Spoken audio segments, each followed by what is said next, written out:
All right, boys, you ready? Let's do this. Turn around. Look, it's rock and roll.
All right, here we are. Welcome back to an exciting edition of Decibel Geek Friday Night Live. Yeah, we're going to have some fun tonight. We got some special guests. I'm Aaron Camaro, joined as always by Chris Sinzak and Rockin' Ron Runyon. What's going on, brothers?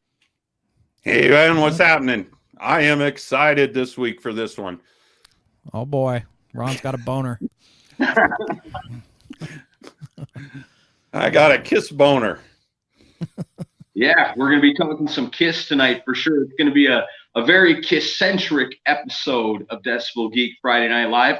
But you know what? That's all right, because I know I can speak for these other guys. KISS is our favorite band. I don't know if you guys noticed it this week, but I got a brand new profile picture on my Facebook page of me at about 6 years old doing my best Gene Simmons impersonation. It's awesome. I've never seen that photo before. It was a good impersonation because I didn't know you were doing the impersonation, and I was actually going to find a picture of Gene doing the same thing and post it underneath. So, yeah, good job. It's awesome. I look at that, and my cousin Rhonda sent that to me, and I hadn't seen that ever before that I can remember. And it's like, look at me, 6 years old, KISS freak. And so that's very cool. That's part of who I am, that's part of how I grew up, and that's why I am the way I am. And, you guys carry that with you too, longtime KISS fans. And, we do the Decibel Geek podcast almost every single week. And, we've been accused of talking about KISS a little too much sometimes. And then other people say, well, you guys don't talk about KISS enough. And I happen to agree with those people. I think we talk about them enough. I don't think we should talk about them more. Good night, everybody. Yeah, I think we should talk about them more tonight. Well, yeah, tonight, obviously. And and actually, I just got word from Aaron this week. A new Torpedo Dude's coming up this week for the Patreon people, so keep an eye out for that. A very, very special secret episode of the Torpedo Dudes. Don't tell nobody. Secret's safe with us. Well, I've been super ready for this episode. I've been waiting for Friday Night Live all week. Great. I'm ready to camp out here. It's snowing outside. Let me check, make sure it's still snowing. Yep, it's still snowing. I got that globe for Christmas one year, and then I lost it in a move. I heard it's actually worth some money now, but I don't. So we have to camp outside or camp inside because it's snowing. Mm-hmm. But I got some light reading. Well, hang on. I have to do the intro, of course. There it is. All right. I was just showing what I got for our camping trip here. Oh, okay. If we want to play some board games. I've actually got that right across from me. I can't go grab it now, but I have it. Or we can just do the old standby there. I packed a lunch for us. Jesus. And I put Jaeger bombs in the thermoses. Just like you did as a child. Yeah. And for our viewing pleasure, if we want something to watch, there we go. We got KISS Viewmaster. Awesome. Yeah, and you didn't have to pay $200 for that one. With the slides. There you go. Nice. See if I remember this as a kid. Complicated technology. Oh, yeah, there we go. Keep it like that. Damn. It'll look better. Looks like they're coming right at you in 3D. I don't like the idea of that. That's kind of gross. The ultimate KISS meet and greet. That's freaking awesome when you're 8 years old. Yeah. Oh, yeah. Yeah, it looks like Gina's tongue is coming right out at you. Are you confessing something to us right now, Ron? Yeah, I know. I had trauma when I was a kid, but you know. The danger of Viewmasters, you know, kids these days will never know. Yeah, Ron's not gay, but $20 is $20. All right, so guys got to make a living. I don't know if my stuff's as cool as yours. This was actually a gift from Baco. He sent these to me. He sent me a bunch of remember album flats, like from a record store. Yeah, Hot in the Shade. Hot in the Shade, 15 new tracks. That's kind of cool. Yeah, I used to have a ton of those. I've got this is the Lick It Up. God, I got to sit back so I can show all this stuff. This is the Lick It Up tour book from '84. I think I have that too. But I've still got this. Let's see, can you see this? See that? Oh boy. I remember that day. It says best wishes always. That guy's a liar. All right. Looks like I'm not the only one that needed $20. Yeah.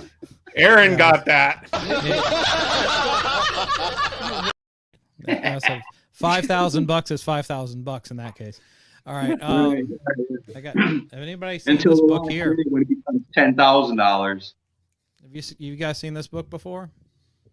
Oh yeah, at your house. Oh yeah. You know the story behind it?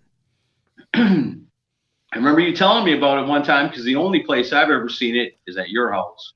Well, it was it got put out and then it was like KISS got it pulled off the market like a month later, I think, because they used the actual KISS logo on the cover of it. So it's a concert picture, but like KISS will usually leave you alone on stuff like this, but they will shut you down if you have their logo on the front of something. Yeah, it can't be unauthorized with the official logo. Yeah, and it's a cool book, but it's like I've seen it go for like $400 on Amazon used. So one of these days I might sell it. There aren't that many out there. Yeah. And then well, I'm sure Andrew will be able to tell us some stories about KISS copyrights and stuff like that. Yeah, probably. And then last thing, Aaron will remember because he saw this get signed in person. This is when my Mark Slaughter autograph on my BVI 45. Yeah, very cool. Yeah. You didn't have Vinny sign that one? No. I was going to take it to Atlanta and then I forgot. I misplaced it at that time and I didn't know where it was. I just wonder what he would have said to Mark Slaughter being signed before him. He probably tore it up and threw it. Yeah, he probably would have. Maybe it was a good thing I didn't bring it. Throw it in your face. There you go. There's your autograph. Now I know Aaron's going to top both of us. So what did you bring today? I brought. Ooh, asshole. The Holy Grail right there. CD. Heck yeah. Prized possession. The only one ever sold. And what else? I was just going to say. It was the only one. Yeah. And Aaron Camaro proves that he will buy a CD of anything. There you go. That's my prized possession. Gene Simmons solo album Asshole on CD. Very rare. Mm. You were holding up the '78 solo album earlier. What you should have stuck with that. I thought this would be more fun. Yeah. Well, we're getting good comments in already. Well, I think one of our guests tonight is going to beat all three of us out on awesome KISS merchandise, because I've seen this guy on Facebook and he's posted some awesome pictures of merchandise that he's got of KISS. It's one of a kind stuff. So, and did you guys see the new fan film, Kiss Alive 96? I did. I watched it last night on my big screen. Nice. I started watching it today on my phone. Very cool, man. It really, well, I guess we probably wait to talk about all that stuff till he comes on. We got Andrew Sgambati coming on tonight, and Andrew's done a bunch of fan-made movies about KISS, and he does such a good job on them. You would watch these things and think, KISS put this out. It's so good. But in reality, when you watch it and you realize what it is, you go, why didn't KISS put this out? It's always so good. When I saw the first film he did, Greatest Show on Earth, and you guys had him on and talked about it, I seen that and I said, that's what I strive to be. That I would love to be able to put together Decibel Geek video episodes, as well as he does. Of course, I don't have that long to be able to put something together like that. But that's why I was like, I strive to do something as good as what that guy does. It's awesome. For sure. It's too bad we haven't been doing video for 10 years, Ron. You could put together some awesome big retrospective thing for us, but the slackers. We waited until we were almost 10 years in before we decided to show our beautiful faces. Yeah. Our definition of beautiful is very different. Yeah, speak for yourself there. Takes a decade to build up that kind of courage, Yeah, that's pretty true in my part. All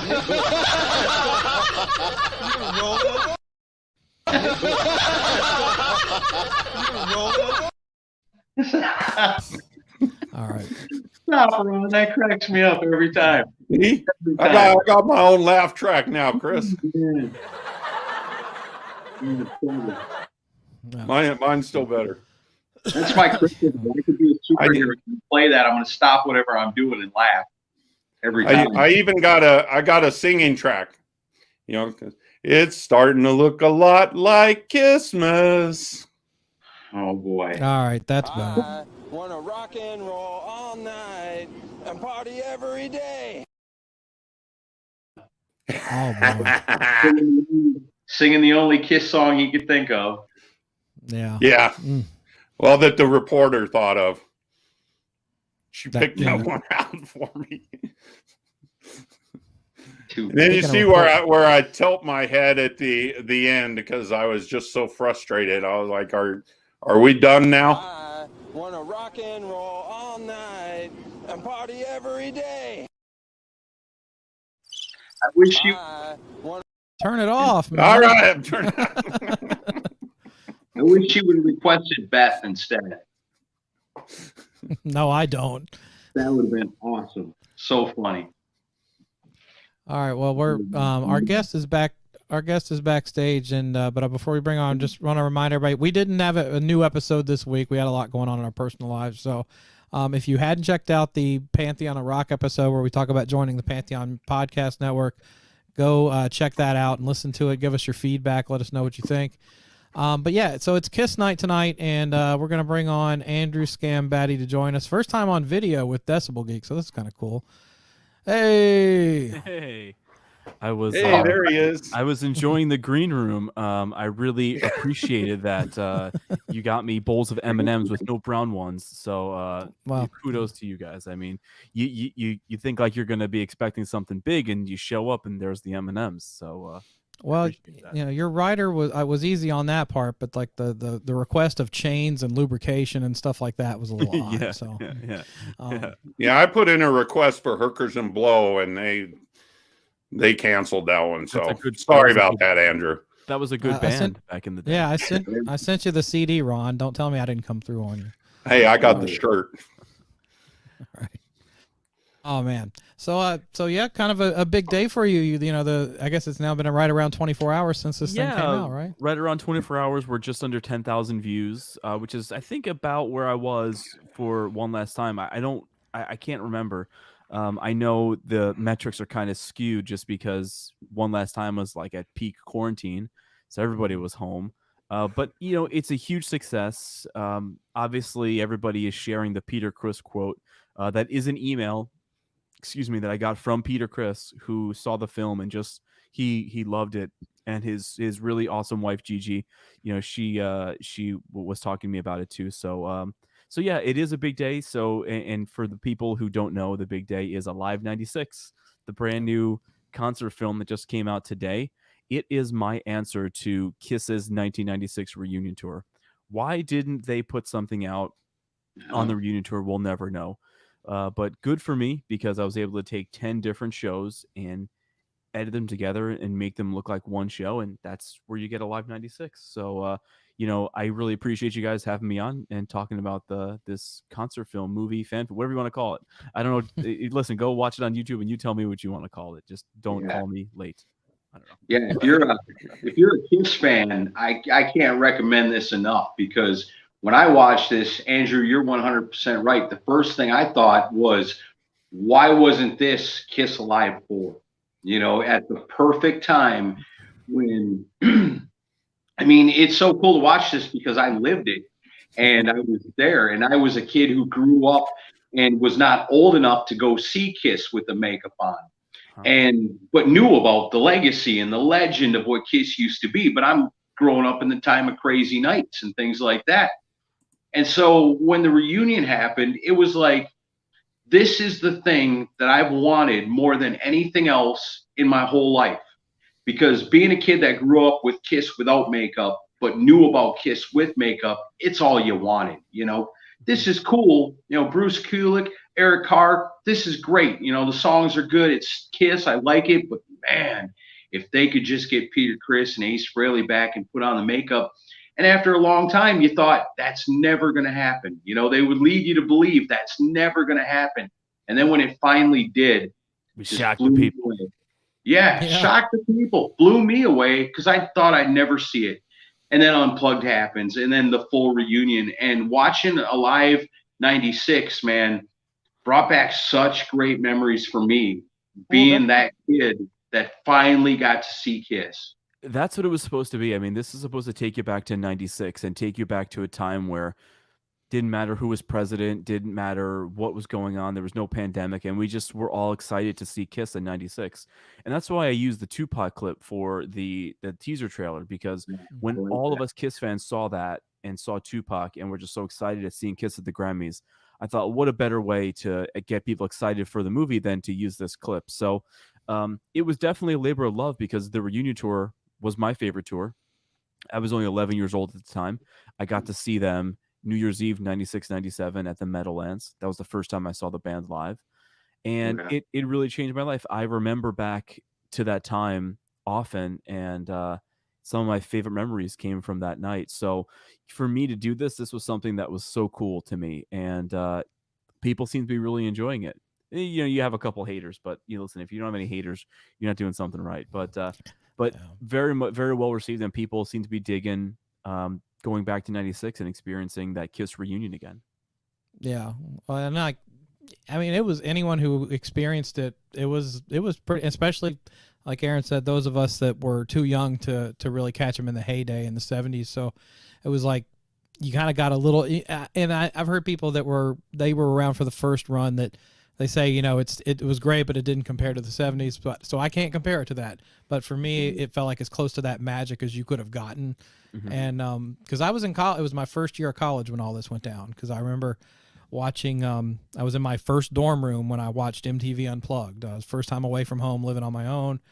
I remember that was super exciting, and I still have a VHS tape somewhere of the first part of the tape is the O.J. Simpson verdict, and then KISS Unplugged is after it, because it was like it's a real time capsule for that time, around that time, and that, and then the Grammy thing getting announced. I didn't see that live, but I was driving home from work, and one of my friends from my old band called me, and he's not a KISS fan, and he was like, I just saw KISS on the Grammys in Makeup, the original band.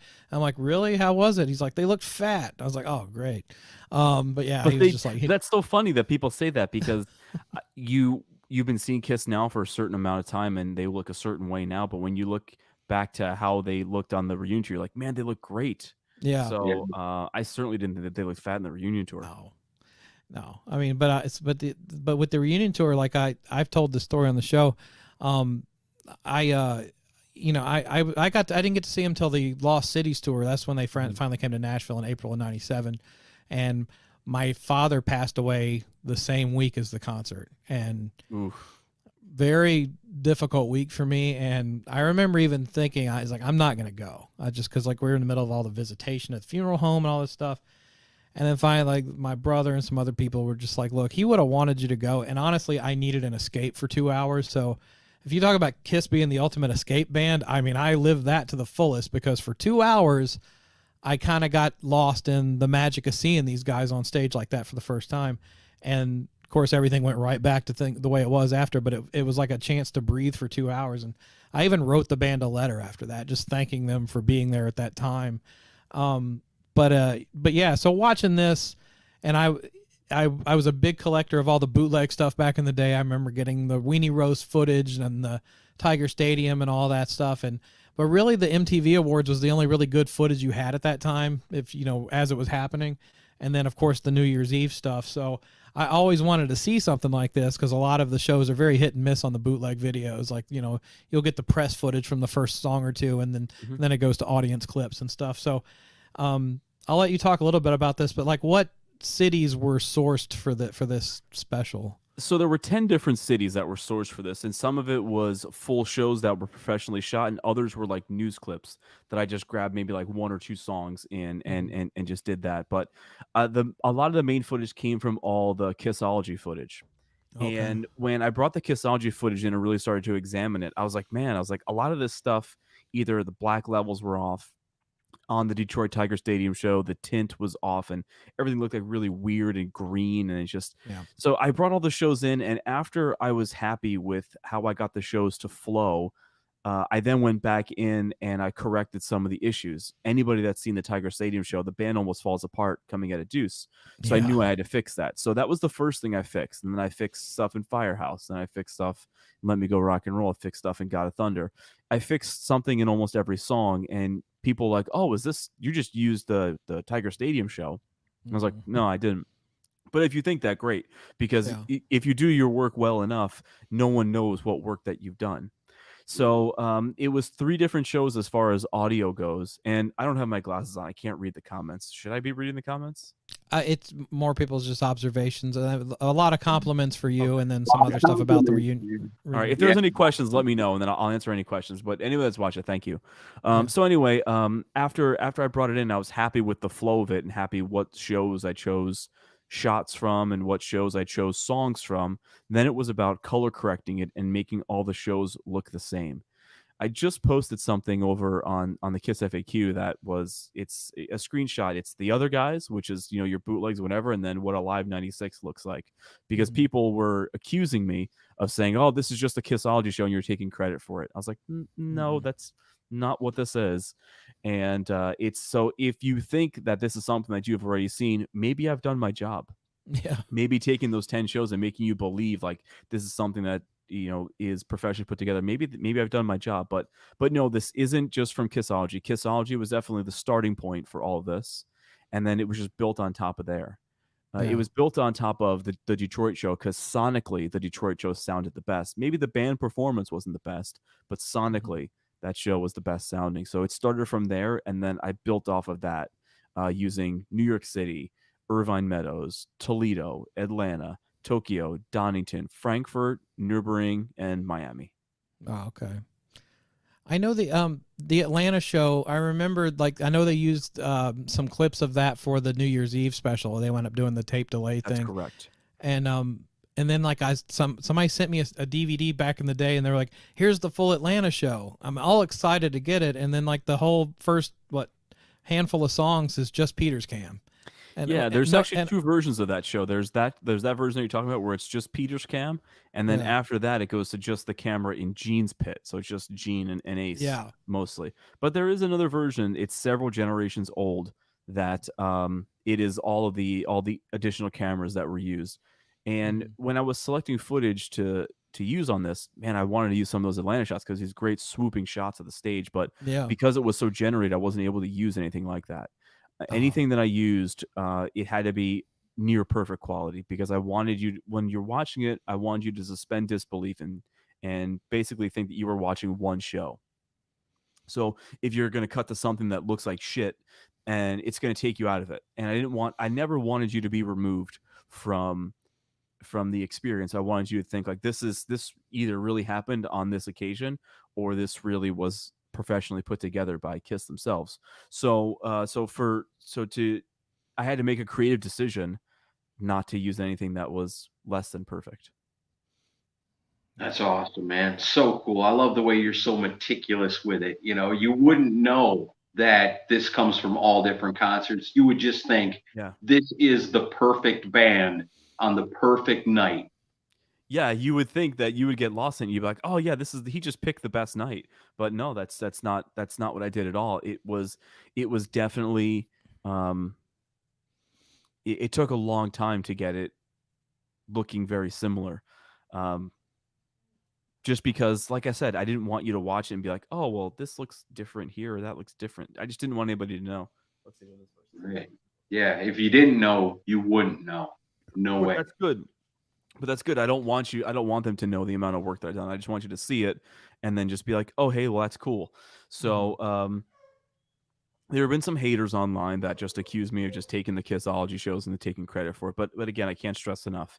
And I'll post this picture on my socials either tonight or tomorrow that shows what the shows looked like and then what I did to them. Like I said, if you had been watching that green tinted Tiger Stadium since 1996, you wouldn't know that it was green tinted until you put it next to something else that wasn't tinted like that. And I didn't know that it looked that bad. And then I put it next to something. I go, "Oh, this is terrible.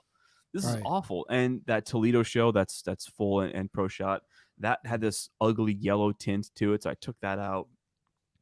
The unfortunate part is the best show as far as quality goes is that Irvine Meadows Weenie Rush show. But it's so good because none of Kiss's video crew was used on that. It was all the people that shot the K-Rock Weenie Roast. It wasn't Nocturne Video. Not knocking them at all. It's just it was a different production company that shot that show. But again, this is super minutia. I want people to take away from this that this is the VHS tape that we should have got in early '97. That's what I want people to take away from this. Yeah, and that was kind of the gripe back in the day when Second Coming came out, because people like, yeah, it's cool to see the backstage stuff and everything, but like they'd get going like maybe through a verse in a song, and then it'd be narration over the top, and that was like a lot of people's big beef back then. It was like, why not put out either a live album or a live DVD or both, and or VHS at the time. VHS, yeah, because I bought Second Coming on double VHS the day that it came out. Yeah, I got it on DVD. What I did, so last weekend I went to a friend's house and I showed it to them for the first time. There was probably about 10 of us there, and for the first time we all watched it, and we watched the Second Coming up until the Tiger Stadium show. Then once the Tiger Stadium show happened, we hit pause and then we put in a live '96, and we just kind of got to soak in all of the nostalgia on that, and yeah, so I know you guys were showing some KISS merchandise before. I mean, I can't really get to all my super cool stuff, but I have a ton of cool stuff. But Mighty K being goofy. She's right. Anyway, so me loving the reunion tour. I've just been buying cool reunion tour stuff. It's Japanese Greatest Kiss. Nice. With the stickers, man. Gotta have those. I think I've seen that one before. Australian Greatest Kiss. Yeah, didn't you post a picture of that the other day? Yeah, well, I posted a picture that I wanted it, and then somebody was able to sell it to me. So this is just cool stuff. Nice. And then in the mail is Japanese You Wanted the Best. That's the next one coming.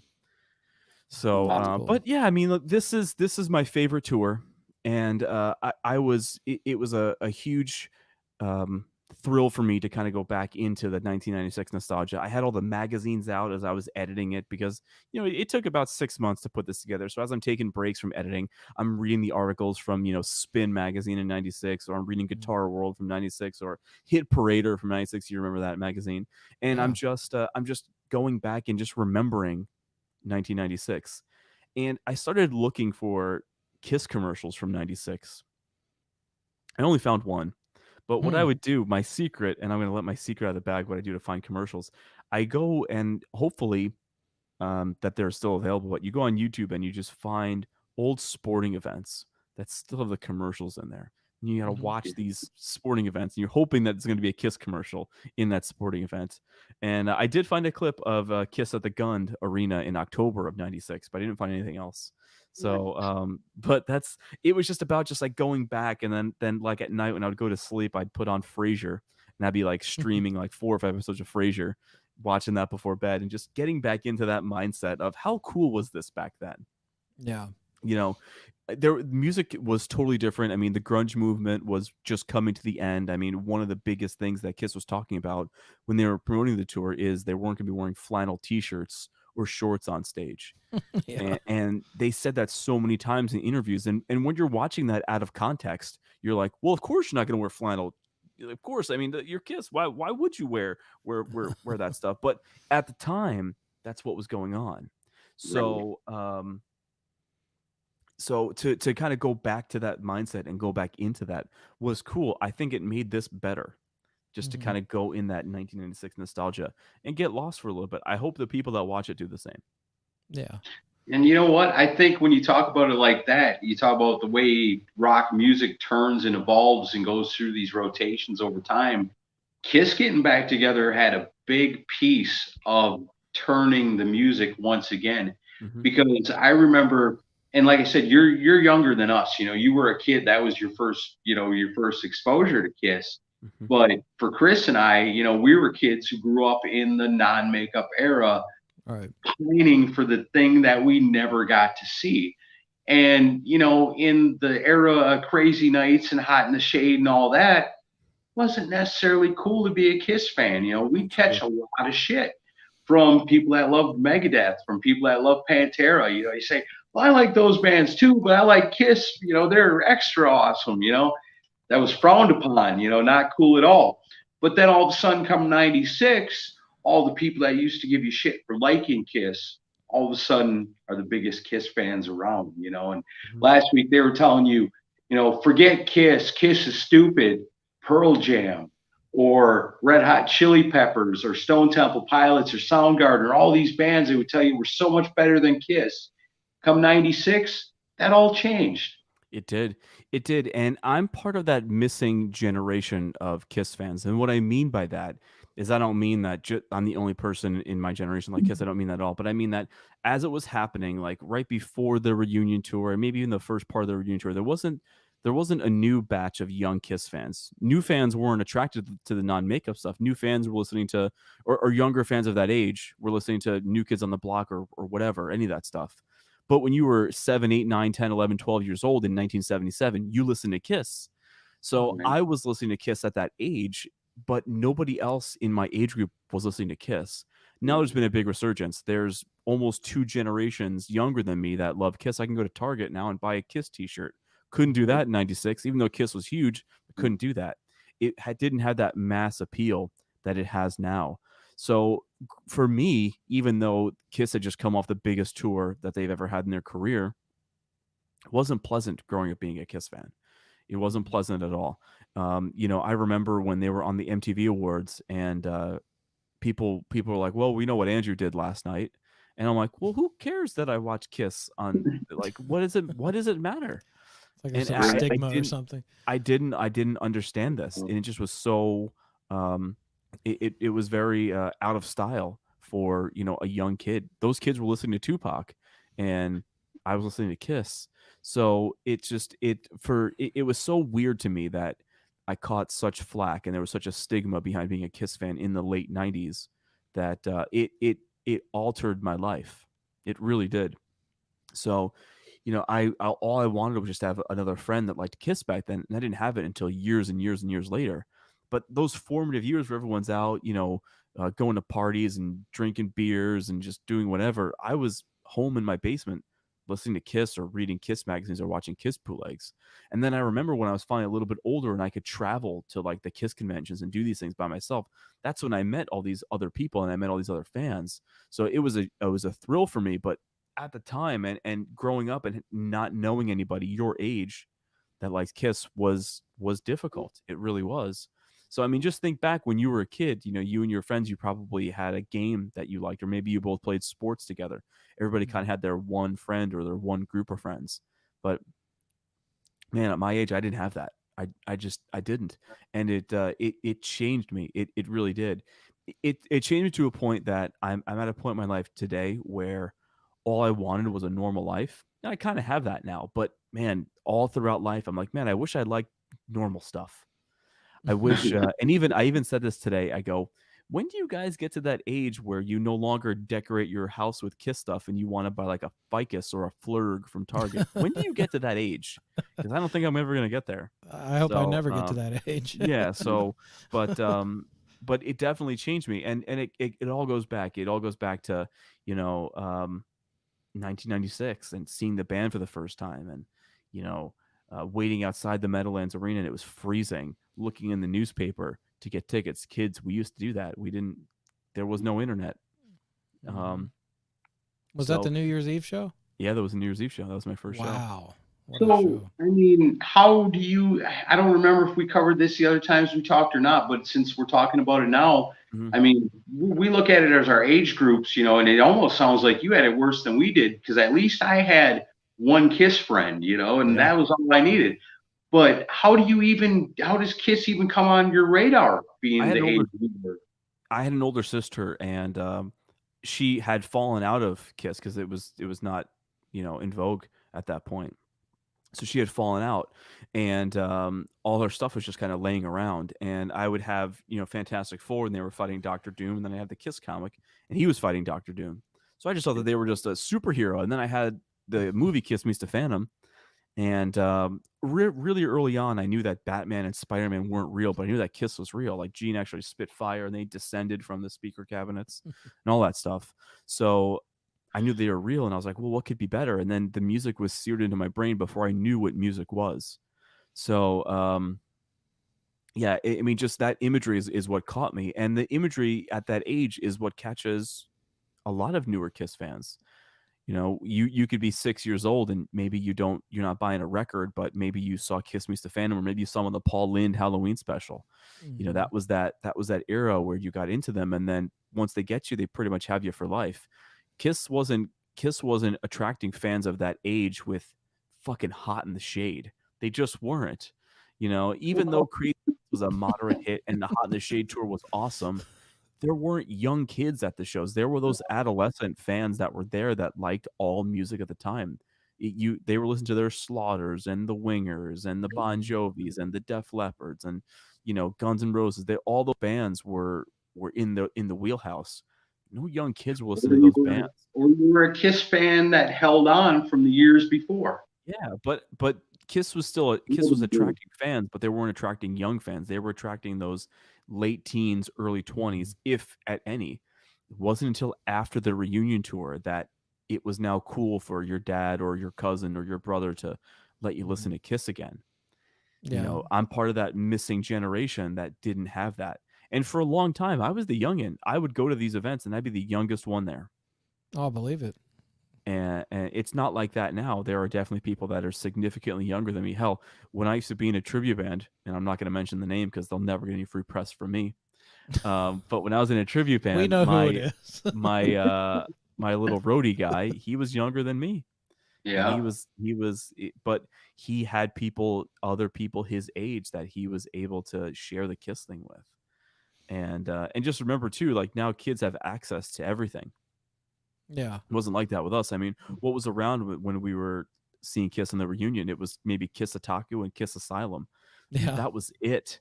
And the message board they were all janky, and there was no instant information, and there was no instant gratification talking to people. Yeah. You have to send them an email, and then, okay, maybe he'll write me back in a week. You didn't know.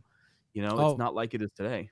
Well, you mentioned that, because like I said, my first year in college, so I discovered the computer lab, and that was like my first real exposure to the internet was fall of '95, into '96. So that's when I discovered it. Otaku was the first one I discovered, and then like there was like an Ace Frehley one, and then Kiss Asylum quickly became the one that I gravitated towards.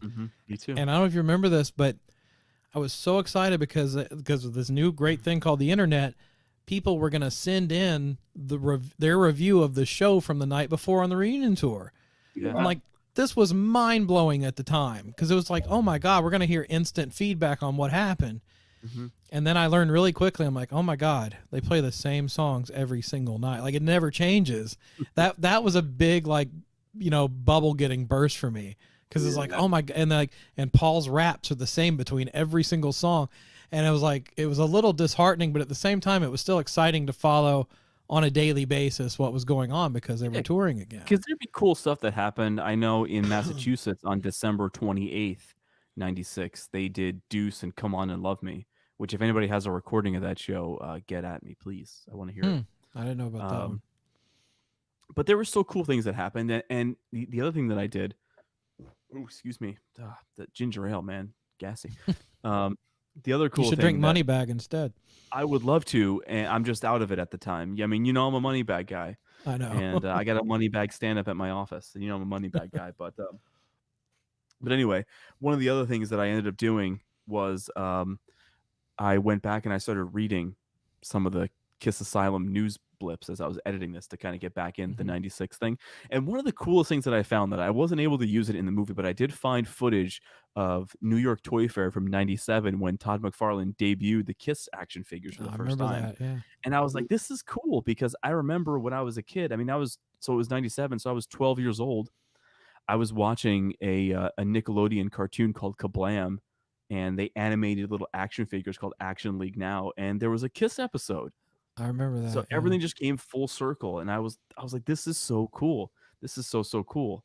And so I think I'm going to have to try and go back and see if I can find more of those reviews from Kiss Asylum. They might have been there from 98 on, but unfortunately, because it's over 25 years old at this point in time, some of the links might be broken. But I do remember people writing reviews and you going to see it like maybe the next day or two. It's mind-blowing. Yeah. Well, it was just so unheard of. You click a picture, and then like it loads. It's like, yeah.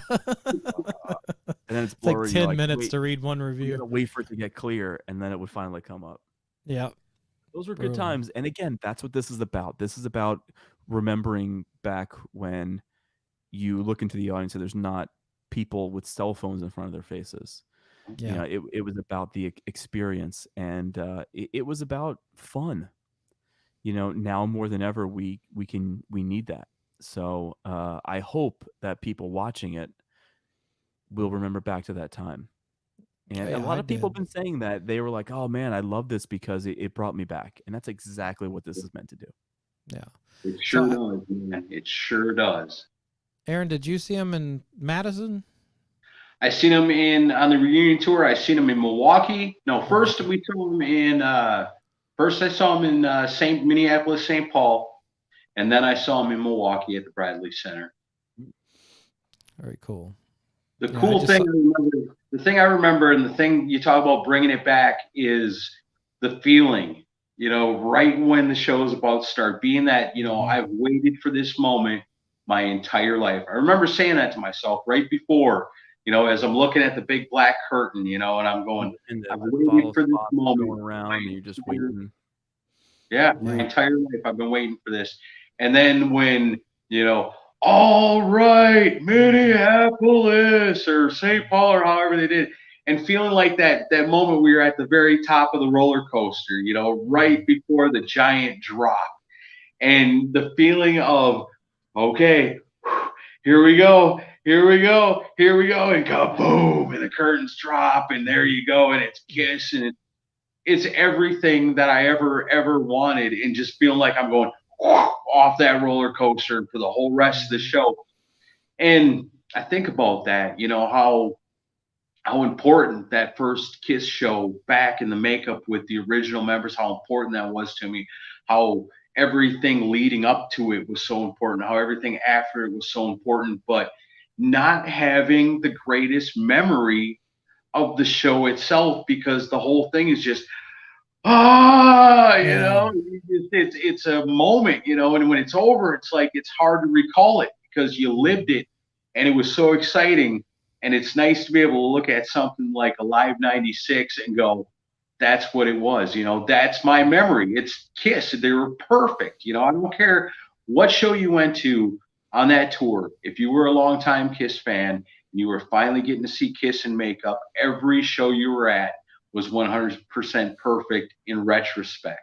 Mm-hmm. So relive those moments that you carry with you in your mind, and you can relive it all right now by going and checking out Alive 96 for sure. On YouTube and Vimeo. Yeah. And let's not forget my merch partner, where you can purchase all this cool. You can purchase the cool Alive 96 shirt I'm wearing. There are fine art prints that you can get an Alive 96 coffee mug. But head on over to clicktshop.com. That's click with a K. Yeah. And you can purchase all of your Alive 96 goods. And you can even purchase really cool KISS designs there as well. And I will let a little secret out here. And I'm going to keep this as, what's that? You can even get a Decibel Geek T-shirt at clicktshop.com. Listen, you can get it there too. I am gonna tease a little bit on the next little project that I'm going. If you like Alive 96, I do. There very well is a KISS project coming very soon that may relate to Alive 96. So just be on the lookout for that. So it's a we'll Tupac see. Shakur concert. Yes, with the hologram and everything, and we're gonna hologram them up there. That's funny. Weekend at Bernie style. Oh, I was going to mention one thing that was interesting about. We'll get to this question in a second. One thing that was interesting about my show was I was at the Nashville show, which was the night right after the Columbus show that Peter missed. That Peter didn't play. Yeah. And I remember we were all in line getting ready to go in the arena, and of course that was the buzz. Was, oh my God, Peter didn't play last night. His tech played. Is Peter going to play tonight? Everybody was freaked out about it, and to me, maybe I just had my fan blinders on, but Peter absolutely came out like he a man possessed playing that night. Like he played like he was pissed off. And I think we got we got some of the 70s Peter Criss playing that night because he bashed the hell out of the drums. Oh, there's a question you probably get on a weekly basis. Is there enough Creatures Live footage out there to make a film of that era one day? There is not. There is only one incomplete show, and that is Rio. Then there's also some news footage from Say Apollo. There is not nearly enough Creatures footage to do anything with that tour. And no offense to anyone that likes that tour, no offense to any of the personnel on that tour, I don't like that era of the band. Vinnie Vincent is just literally pissing on all that classic material, and it's not fun for me to listen to. So would I watch it if somebody did it? Sure, somebody else do it. Let me take a break. I mean, seriously, I've been doing these KISS films since 2017. The Greatest Show on Earth was obviously the first one that took the longest to put together, but there was The Greatest Show on Earth. Then there was KISS at Midnight. Then there was that little Tokyo thing that I released last December. And there was One Last Time. And now this one. So I do need a break, and I'm going to take one. In fact, right after we finish up tonight with this interview, I am shutting the computer off, and it will not be turned back on for 1 week. So we're the last thing you're doing. You're the last thing, unless something else comes along. You guys are the last thing that I'm doing. I'm still gonna pimp out the movie and still, send some promotional pictures, but I have all that stuff already cataloged and it's all ready to go. But as far as creating new stuff and doing new things, it's not gonna happen for a while. I am gonna take a break, and maybe there's something else in the works. We don't know. So I was going to say, Andrew, go ahead and take yourself a little break. You've earned it. You deserve it. But please don't stop doing what you're doing, because everything you come out with as you hit me, and I'm not the only one. I know there's KISS fans all over the world that just love the stuff you're doing. This is stuff that we should be getting from KISS, but we're not. But thank God you're there to take the time and the care. That's a big part of it too. You're a KISS fan. You're a real KISS fan. You're doing it for the right reasons, and it's real, and we love it. So don't ever stop doing it. Thank you. It's really funny to me because there are so many other fans out there that have talent to put things like this together. and nobody's ever done one. And I'm always kind of like, why was it me? Like, why me? Like, I don't think I'm some virtuoso. I don't have any delusions of grandeur or anything like that. Anybody could have done what I've done with the correct, tools and the correct drive. So when I hear that, it's never been done before, I'm like, well, why not? And I hope that maybe the things that I've done will inspire someone else to do something even cooler. And I can't wait to watch that. I'll get off on that as a fan because, it's sometimes it's odd when someone comes over and they're like, oh, well, show me what you've done. And, I keep all my stuff, I keep it real nice, spit shined and really cool. So when someone has to see my work, I'm like, oh, this is what I've done. And, they get to see it. So I'm hoping that someone does something that I could watch and kind of not pick apart. Because whenever I watch like a lot of the stuff, I'm like, oh, well, I don't like that. And maybe got to do that again. So there's a good question. We need a revenge era movie: Detroit '92, South America '94, Hollywood '92, Tokyo '95. What do you think? Well, I mean, here's the thing. Sell me on the subject matter. It's not. I'm not just going to simply just put something together just because there's footage available out there. Why would I put those concerts together? What's the end game? Yeah, and it's going to be more difficult in that era too, because unlike '96, these guys are wearing something different every single night. They're not wearing the exact same costume every single show.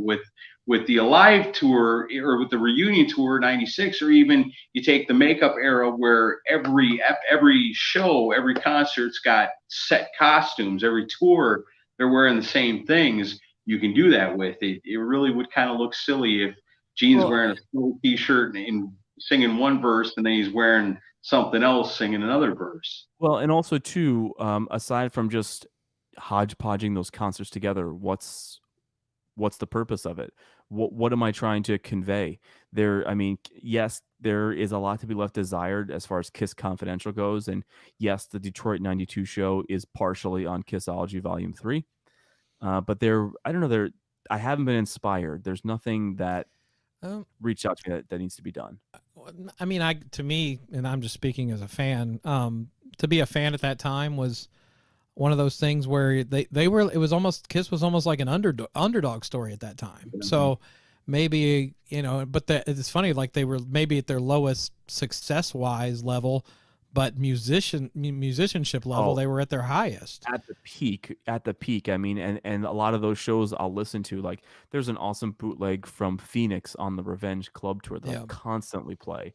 That sounds awesome. So, but I don't know, maybe in a year or two, I'll get an idea to do something. But for now, there's a break involved, and maybe it's time to do something a little different. Maybe it's time to, do something that's more of a documentary on just something, because everything else has had concert footage in this. Maybe it's just time to do something straight documentary. I don't know. We'll see. Who knows what the future holds. I had no idea I was going to do a Live 96, and here we are, and 10,000 people have seen it in 24 hours. So I remember, so it's good. It's very cool. I don't remember, you and I were both guesting on another show. It was Podcast, or I think it was Podcast. It could have been something else. But like we all started getting into a discussion about making a dramatized film, and like I think even you came up with the idea of have it only be told from like Ace's point of view. Yes, yeah. I want to see that happen still. Have it be told from Ace's point of view, and basically maybe that was our show. Was that our show? It might have been. I can't remember.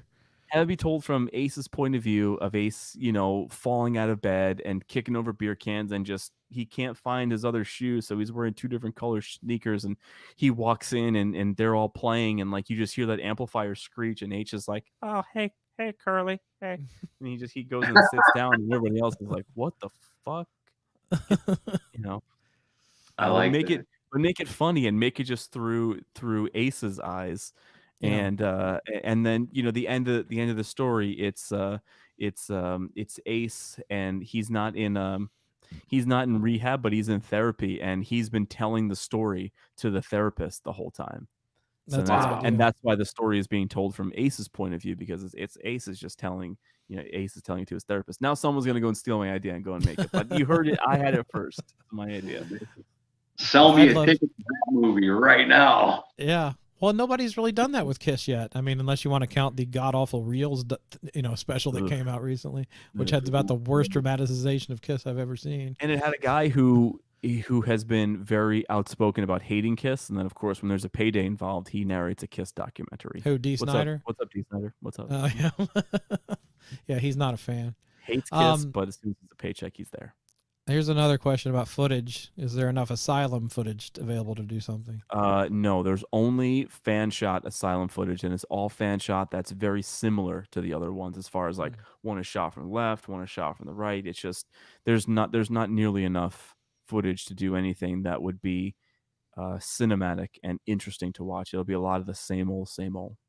So, but yeah, and I have to bust your balls a little bit. So, your answer to the Asylum question and the Creatures question, those don't include the hoarded footage you're sitting on, right? Shut up. No, neither one. I mean, listen, if you guys want to spend your time and your money to go and find footage, go and do it. There is stuff that I've either paid for or helped uncover. None of it includes Asylum or Creatures of the Night footage. I can tell you that. I'm just messing with you. Yeah. But yet, I mean, people need to know there is stuff out there you've never seen, but the reason you haven't seen it is you didn't pay for it. So yeah, I mean, those people can watch it all they want to, but like if you if you paid big money, you can go watch it. I'm going to play you something from my phone that that I helped pay for, that I obviously am one of the owners on it, that no one has or no one has seen. Oh, is this an exclusive? Not an exclusive. I mean, you might know what it is, but is it the iVideo? Yeah, it is. Yeah.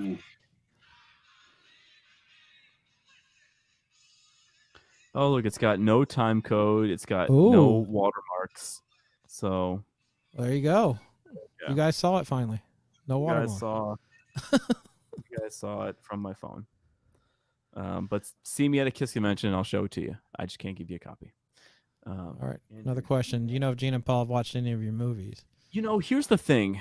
I know that Tommy Thayer is pretty much on the internet and watching the house that KISS built.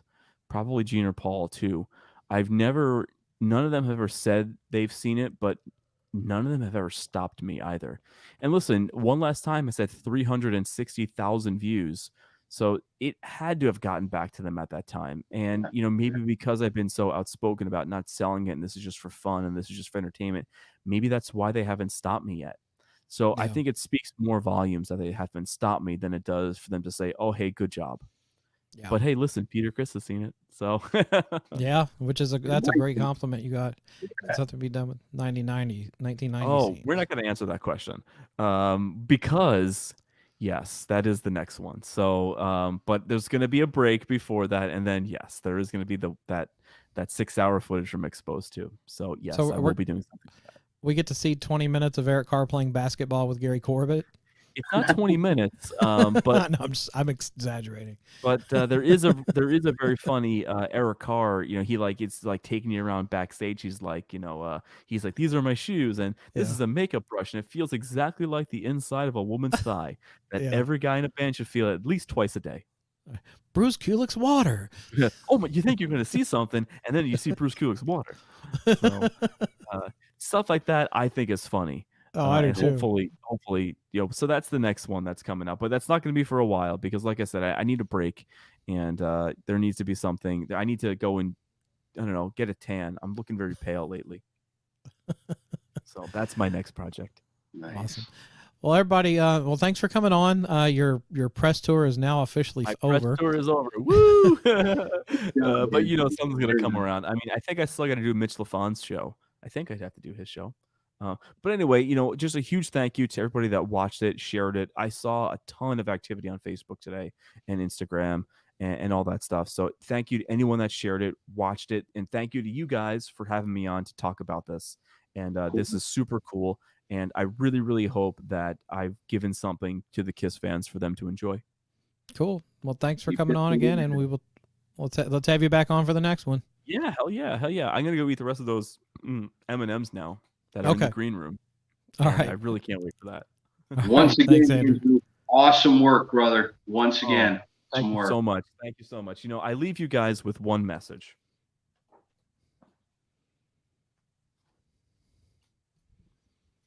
Fuck you, you blew it. It's a KISS Convention 95 shirt. Awesome. Bye, Andrew. All right. Have a good one. Thanks, guys. All right. Awesome, All right. Man, I love that guy. I love that. We always think, man, we had it so bad when we were kids being KISS fans in 1987. Imagine being a poor kid in 96, goes and sees KISS, gets their minds blown, is just as KISS crazy as we are, but there ain't nobody else his age that even likes KISS or even knows anything about KISS or anything, man. Very, very cool story. Yeah, for sure. You guys take over for a second. I'm talking to Earl, trying to get him on. So. Okay. All right.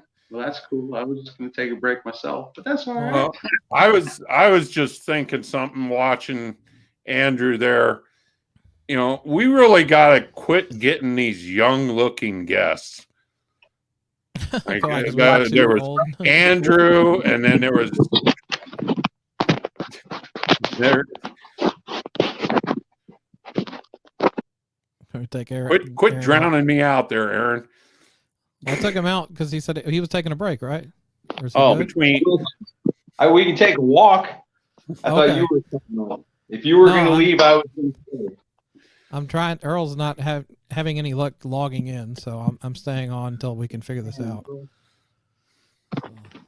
Well, between Andrew and Drew Fortier and that, these guests are making me look old as hell, man. Hang on a second. You don't need the help. Shut up and take a walk. Should ask. I'm walking.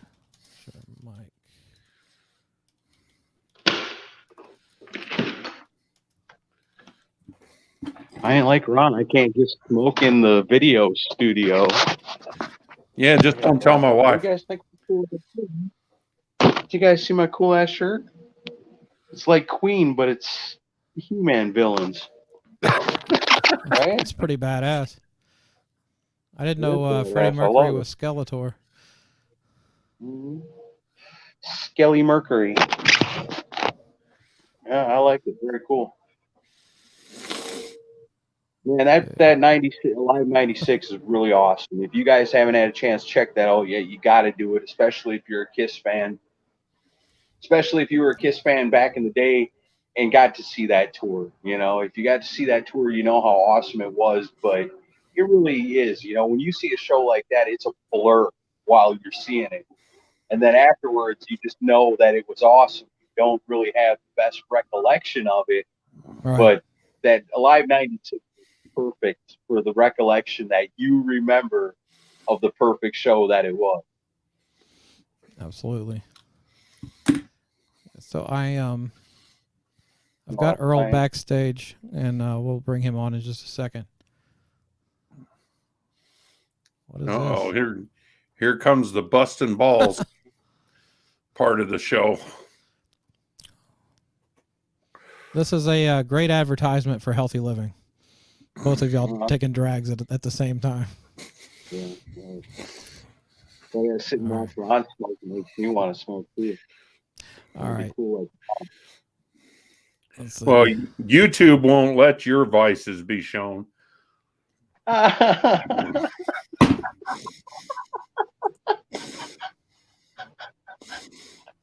don't know. Let's find out. Hang on. No, sorry. All right. No, don't be putting that midget porn on again. You've seen enough of that. Come on. Are you referring to midget porn as in the size of my Johnson? That's not cool. You said it, not me. All right. Earl is backstage. Earl, give me a thumbs up if you're good to go. All right. Uh-oh. Ladies and gentlemen, the one, the only, the inappropriate Earl Skakel. What's going on? Any girl that's ever slept with me has had to see this autographed combo picture of Benny Vincent and Mark St. John. Wow. Right above their head. Sorry about that. And if that don't seal the deal, nothing will. All right. Well, when you have a signed Euphoria CD, that's a real panty dropper. It's probably not even his signature. Yeah, and this frame photo says, "I'm alive and well. Where am I?" All right. There we go. All right. Yeah, we don't need any more close-ups of Vinnie Vincent. That's okay. She's a good dude. So, are you at the apartment in L.A.? Condo, not an apartment. Condo. Condo. Excuse me. Is that the same place I visited you at? I'm trying this from my iPad because, as you know, on Stefan's show, StreamYard on my iMac does not work well. Well, it's a little janky. It kind of looks like Peter Gabriel's Big Time video, but it's kind of stop motion animation thing to it. There's Spider-Man. Let's see. Yeah, I mean, I'll give you a tour of the. Okay, we're gonna see a tour. Do what, Aaron? Giving us the tour one clip at a time. Yeah. That's beautiful. I mean, I don't know about beautiful, but it works. Right. How's Lois? Lois is downstairs. I've got my girls on a conference call on a TV show she's working on. So I'm in my bedroom all by my lonesome. Very cool. All right, so we were just talking about the KISS reunion tour. Did you see any shows on that tour? Oh, wait. We're getting back to that.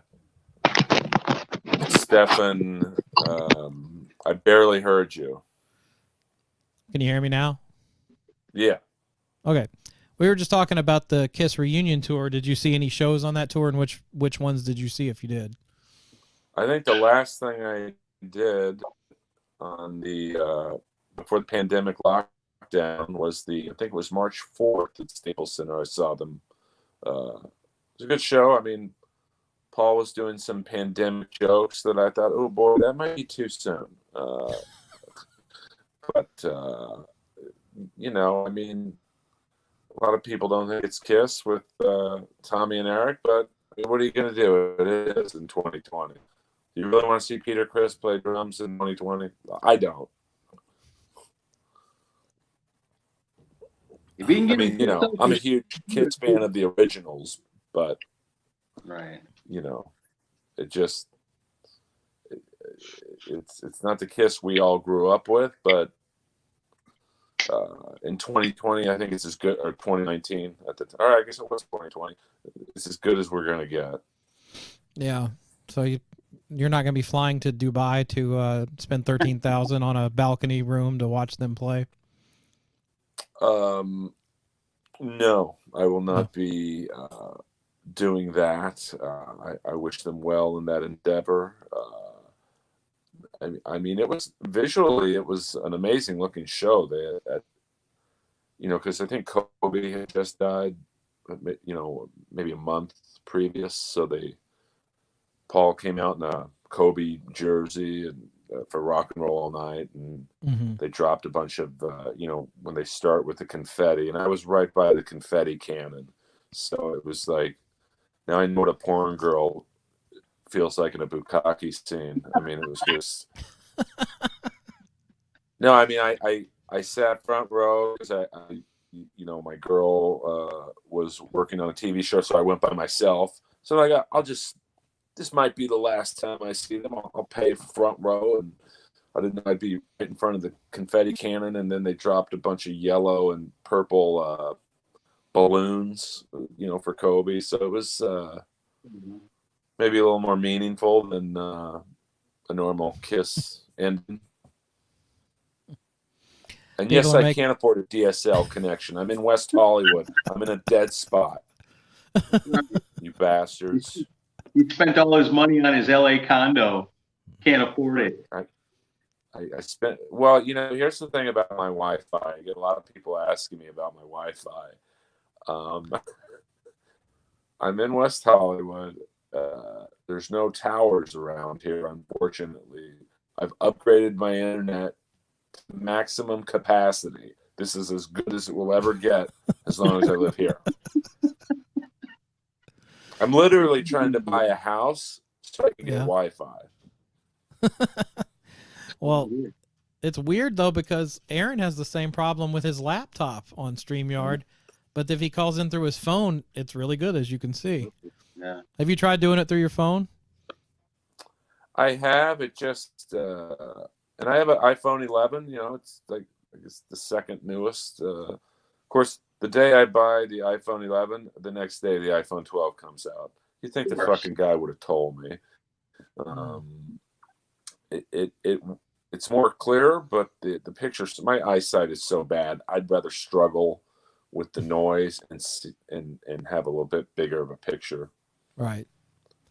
I hear you. So I had teased this a couple of times through the week when I promoted this episode, and some people want me to give up what it was because some people don't know this story, but you actually saved Bruce Kulick's life at one point. Can you share that story?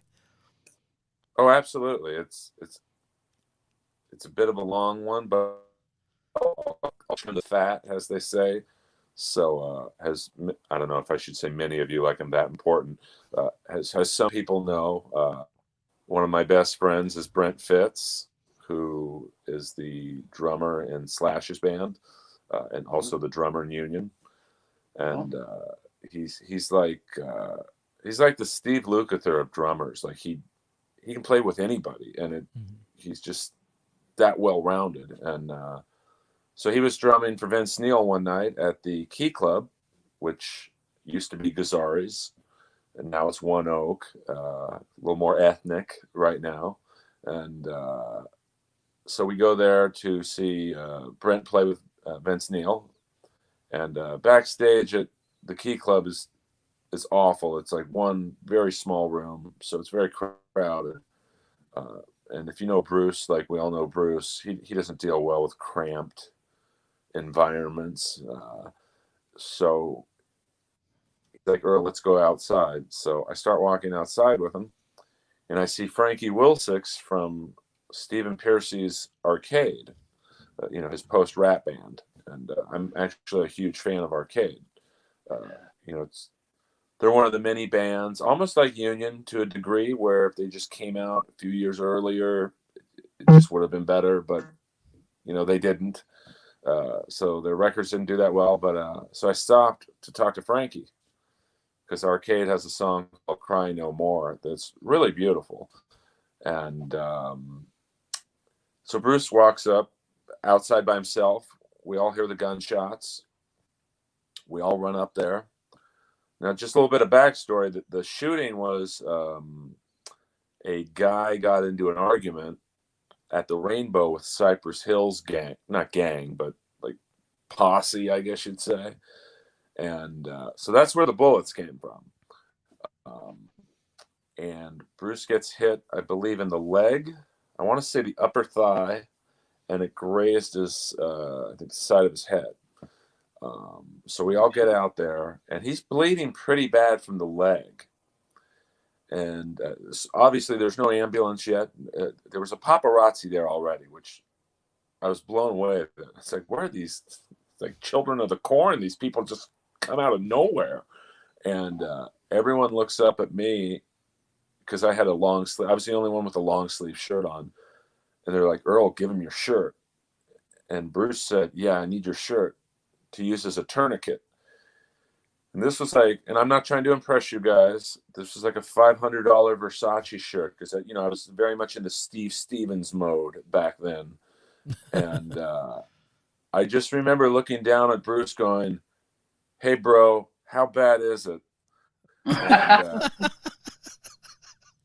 I'm not known for taking my shirt off in public. Oh, I'm definitely known for that, but usually I'm wearing a $20 T-shirt, and everyone looked at me, including my girlfriend at the time, who manages Motorhead or co-manages to this day. Even though they're all three original members are dead, they still sell T-shirts like no one's business, and they were all like Earl. So I take off this Versace shirt, he uses my shirt as a tourniquet. I'm not saying he was going to die, but like he was bleeding pretty bad. I'm so Jewish, and I am Jewish. My mom's last name is Weinman. That as we're at the hospital, which was fascinating on many levels, because I could hear Cypress Hill's posse talking about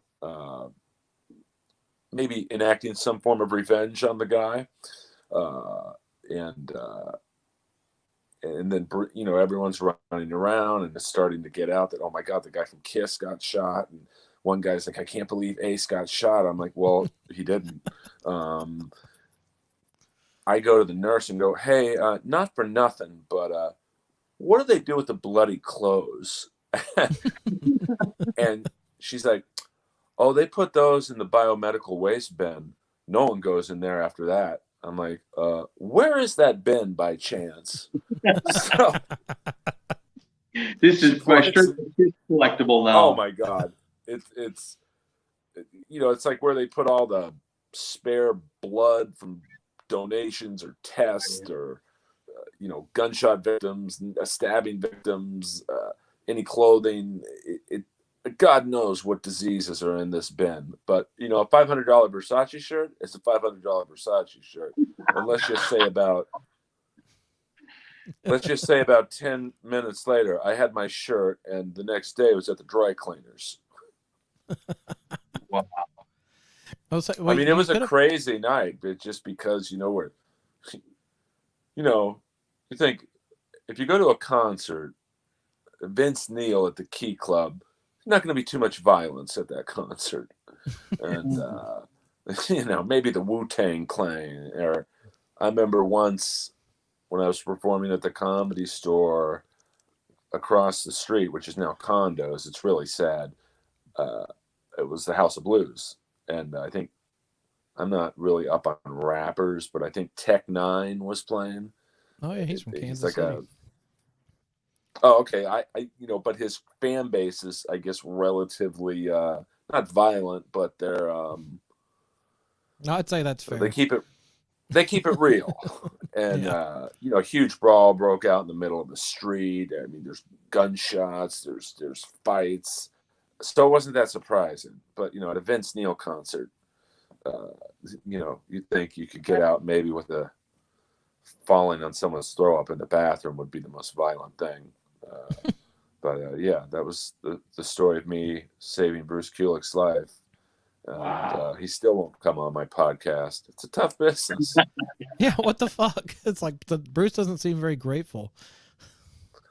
No, he's cool. Like, I love him. I mean, I want Eric on, I guess, the most because I think he'd talk the most. Yeah. But actually, I know he would talk the most. But I'm starting to venture into. I'm laying there bleeding, and Earl, all he cares about is his $500 fucking shirt. Yeah. Well, I'm not trying to impress anyone by saying how much the shirt cost or I'm better. It was the shirt I had on that night, and it was just. I'll just never forget Bruce looking up at me, going, "Hey, bro." I'm like, well, to myself, I'm saying like, "Oh, there's like 10, 12 of us there." I mean, one guy had a Britney Fox shirt on. I'm like, that's probably good to tie off. But, what if I tied my socks together, Bruce? Would that work? Come on, man. It's a nice shirt, bro. But you got to understand, I was at the very first union show ever, which was at Pleasure's Strip Club in Pasadena. I'll never forget it. And so I was a big Union fan. So I was like, oh, but but Bruce has come out on the other side of things, and he's killing it on those KISS cruises. Yeah. But I mean, the thing that bums me out is I guess we're never going to get that Grand Funk Railroad Cypress Hill tour that I've been hoping for all these years. Well, I wouldn't say that. I mean, I think Bruce would play a backyard barbecue if it was cash. Well, I mean, we'll see what happens. You got to feel sorry for those guys who were in KISS in the non-makeup years. you know, they were just holding place until Ace and Peter were like, okay, we'll do it. So, you know, But they I'm not knew sure that. how much. I think they knew it, but I don't know if they ever. I think at one point, like probably in the late 80s, early 90s, it was such a pipe dream that they would reunite that they probably felt relatively secure. But, you know, so I always felt bad for Bruce and, you know, just, and how they didn't give, you know, how Tommy got the gig over him. You know, I always felt he kind of got the raw end of the deal. But, Right. you know, he's so talented, though, that, you know, I knew he'd pick up with another band right away. So, Sure. And I'm a Kiss very didn't- loyal person. And at the time, you know, So- Kiss didn't need Bruce Kulick and Ace Frehley's makeup because Bruce Kulick don't play like Ace Frehley, so it wouldn't have been a good fit, you know. Because when Bruce came into Kiss, you know, I've seen Kiss concerts with Bruce playing, and you know, he's not an Ace Frehley clone. You know, he's not playing lick for lick to be just like Ace Frehley. He's respectful of those old songs, but still, it's him playing. You don't never mistake Bruce Kulick for Ace Frehley, where Tommy Thayer is willing to come in and give you the best Ace Frehley you can get without having Ace Frehley. So it would have never really worked for Bruce, I don't think. Oh, yeah, I know. I totally agree with you, Aaron. I mean, I think he's so technically superior than Ace. And that's not a slam on Ace, but, you know, Ace is like got that party, sloppy type vibe playing, which worked in his era. But, you know, it's like I don't like Ace playing the 80s songs because it doesn't sound good to me. You know, like when he plays Heaven on Fire, it's like, okay, that ain't Mark St. John, or like, you know, Vinny, or the Vinny songs. Like I don't think Kiss could have done very well in the 80s with Ace, because he, you know, they wanted a Jakey Lee type player to keep up with the Joneses, and which is why I've never understood why they talk poorly about Mark St. John. I know he's a very small part of Kiss, but like, you know, it's like you knew how he played. You know, he was. I think he was not tutored, but studied, or whatever the word is, under Randy Rhoads. So like, that's what you wanted. That's what you got. Same thing with Vinny, although he's a different set of problems. You know, but even in Vinny's case, you get Mark St. John because you want somebody with Vinnie Vincent abilities without Vinnie Vincent attitude. Yeah, and it sucked because I don't think Mark was the songwriter Vinny was or is. No. I don't want to act like he's dead too, but so it's like kind of a deal with the devil. You know, well, Vinny can write circles around Mark, but Mark's probably technically the same or as good of a player, but he can't write songs. Right. So it's, you know, in the 80s, Bruce was like the perfect fit if he could play with Vinny or Mark on their level, write some songs. This isn't meant as an insult to him, but he's like, you know, the perfect yes man. This what you want? Here it is. No problems with him. Yeah, I mean, if I was starting a band tomorrow, I would want Bruce Kulick to play guitar because, you know, anything you ask him to do, he can do it, enhance your idea, not give you any problems about it, and go out on stage and deliver the goods. You know, he's really the perfect guitar player. Oh, yeah. I mean, that's what was interesting about seeing some of the early Union shows, because, you know, Bruce is obviously very professional, and, you know, we'll do sound check at 4:30 or whatever. And Jamie Hunting, the bass player, who is one of the best bass players I've ever seen. Like, he's amazing, but he's a bit of a wild card.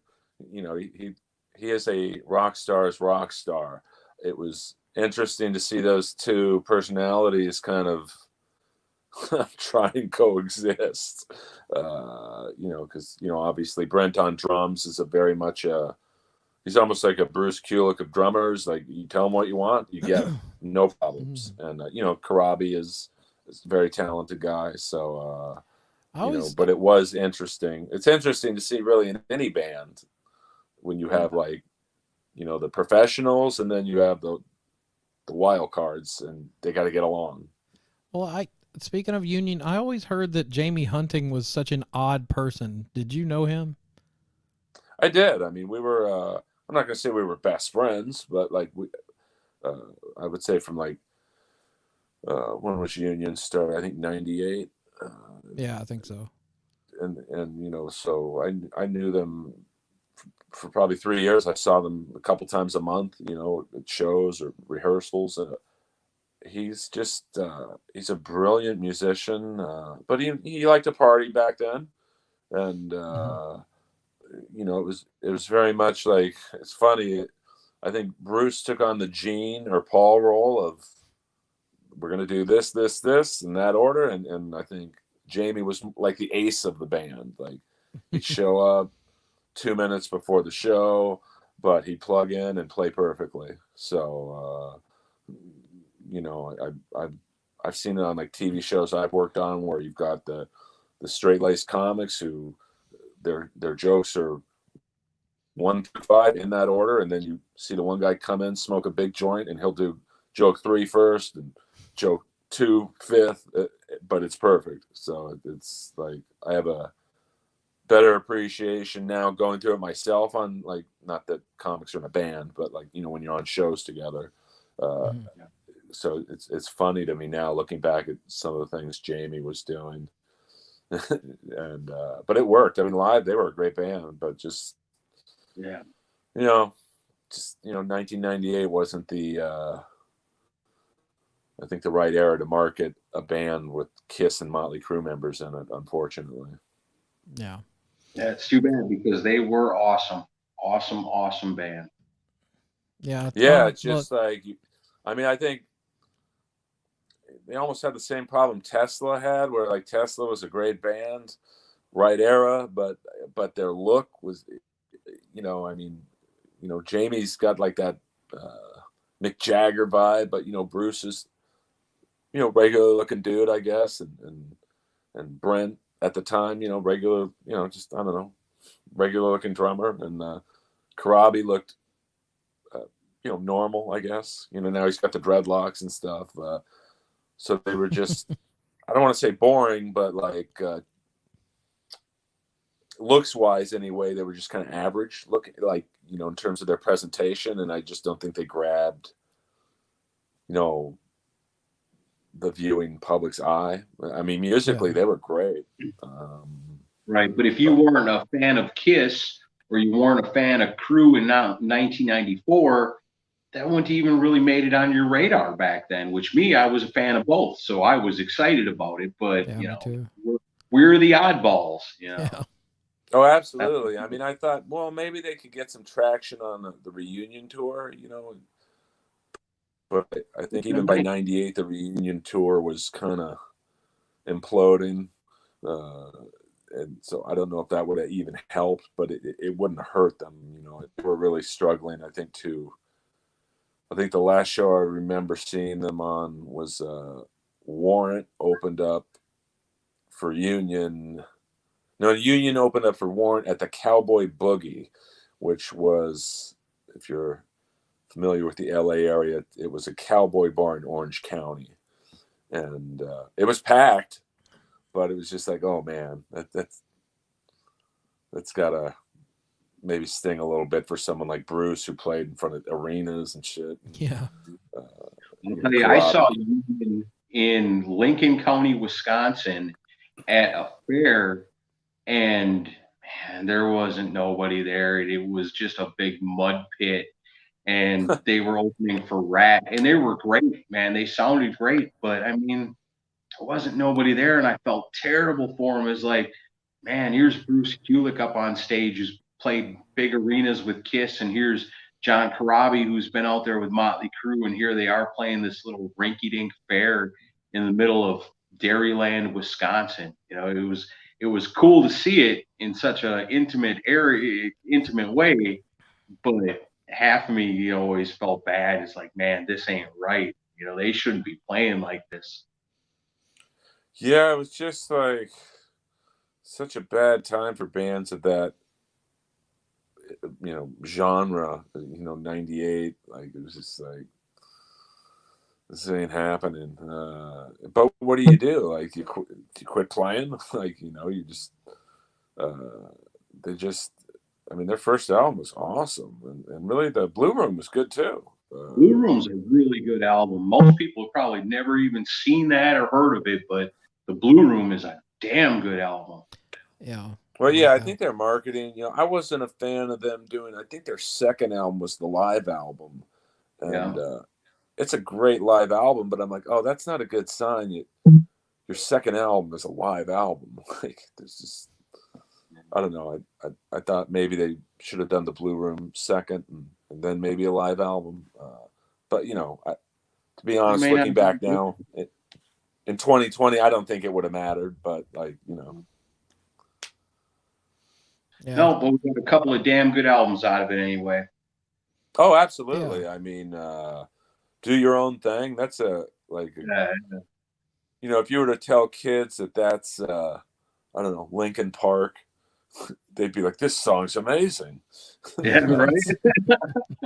If you tell them it's the guy from KISS and the second singer from Motley Crue and the drummers in Slash's band and Jamie's played with the Who, they'd be like, oh, that's great.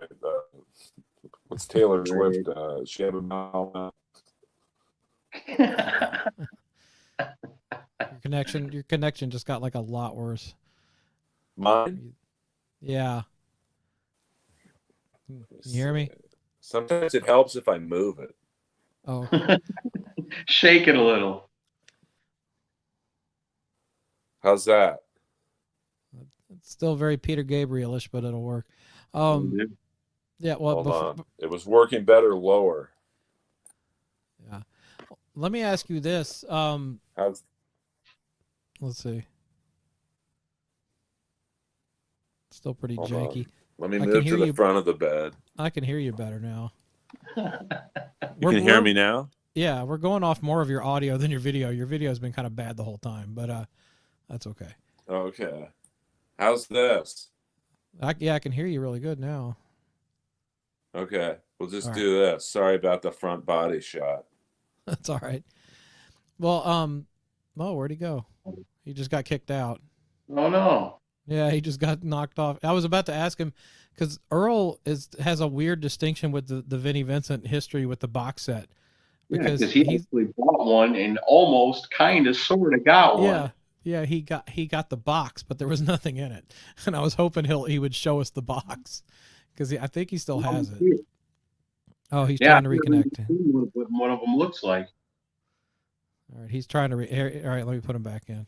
There you are. I'm back. All right. There he is. I was going to ask you, do you still have the Vinnie Vincent box set box that's empty? Now you sound like the robot from Short Circuit. Hold on. Johnny 5 is alive. Hey, Courtney. Courtney's watching. I can't understand you guys at all. Oh, you can't understand what I'm saying? Hello. Now I do. Okay. Oh, good. Cool. I was saying Johnny 5 is alive. How's this? Video wise, it's terrible, but that's okay. Don't worry about it. As long as I can hear you, it's fine. We had a good run, boys. Yeah. Well, before you go, I was going to ask you, do you still have the Vinnie Vincent empty box set? Last word I heard was Vid. Oh, man. Dang. Vinnie Vincent has hijacked our signal and won't let us talk to because of that. Yeah, he's completely frozen now.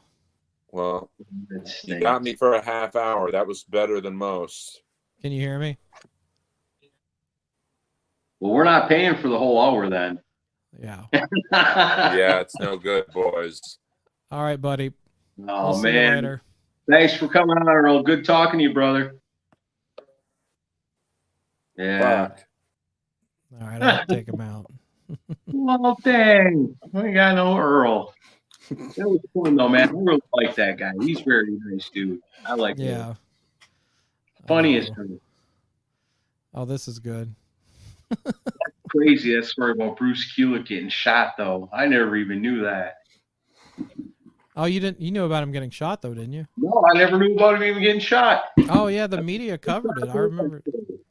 Yeah, I remember it when it happened. And I remember there was a news headline that came out said, "Kiss guitarist shot," and they showed a picture of Ace. Yeah. Yeah. Who, me, Curly? I ain't been shot. Call us back when you get to start. Yeah, I know. Just more reason that Hollywood sucks. They have terrible Wi-Fi. Bad Wi-Fi. Can you hear me okay?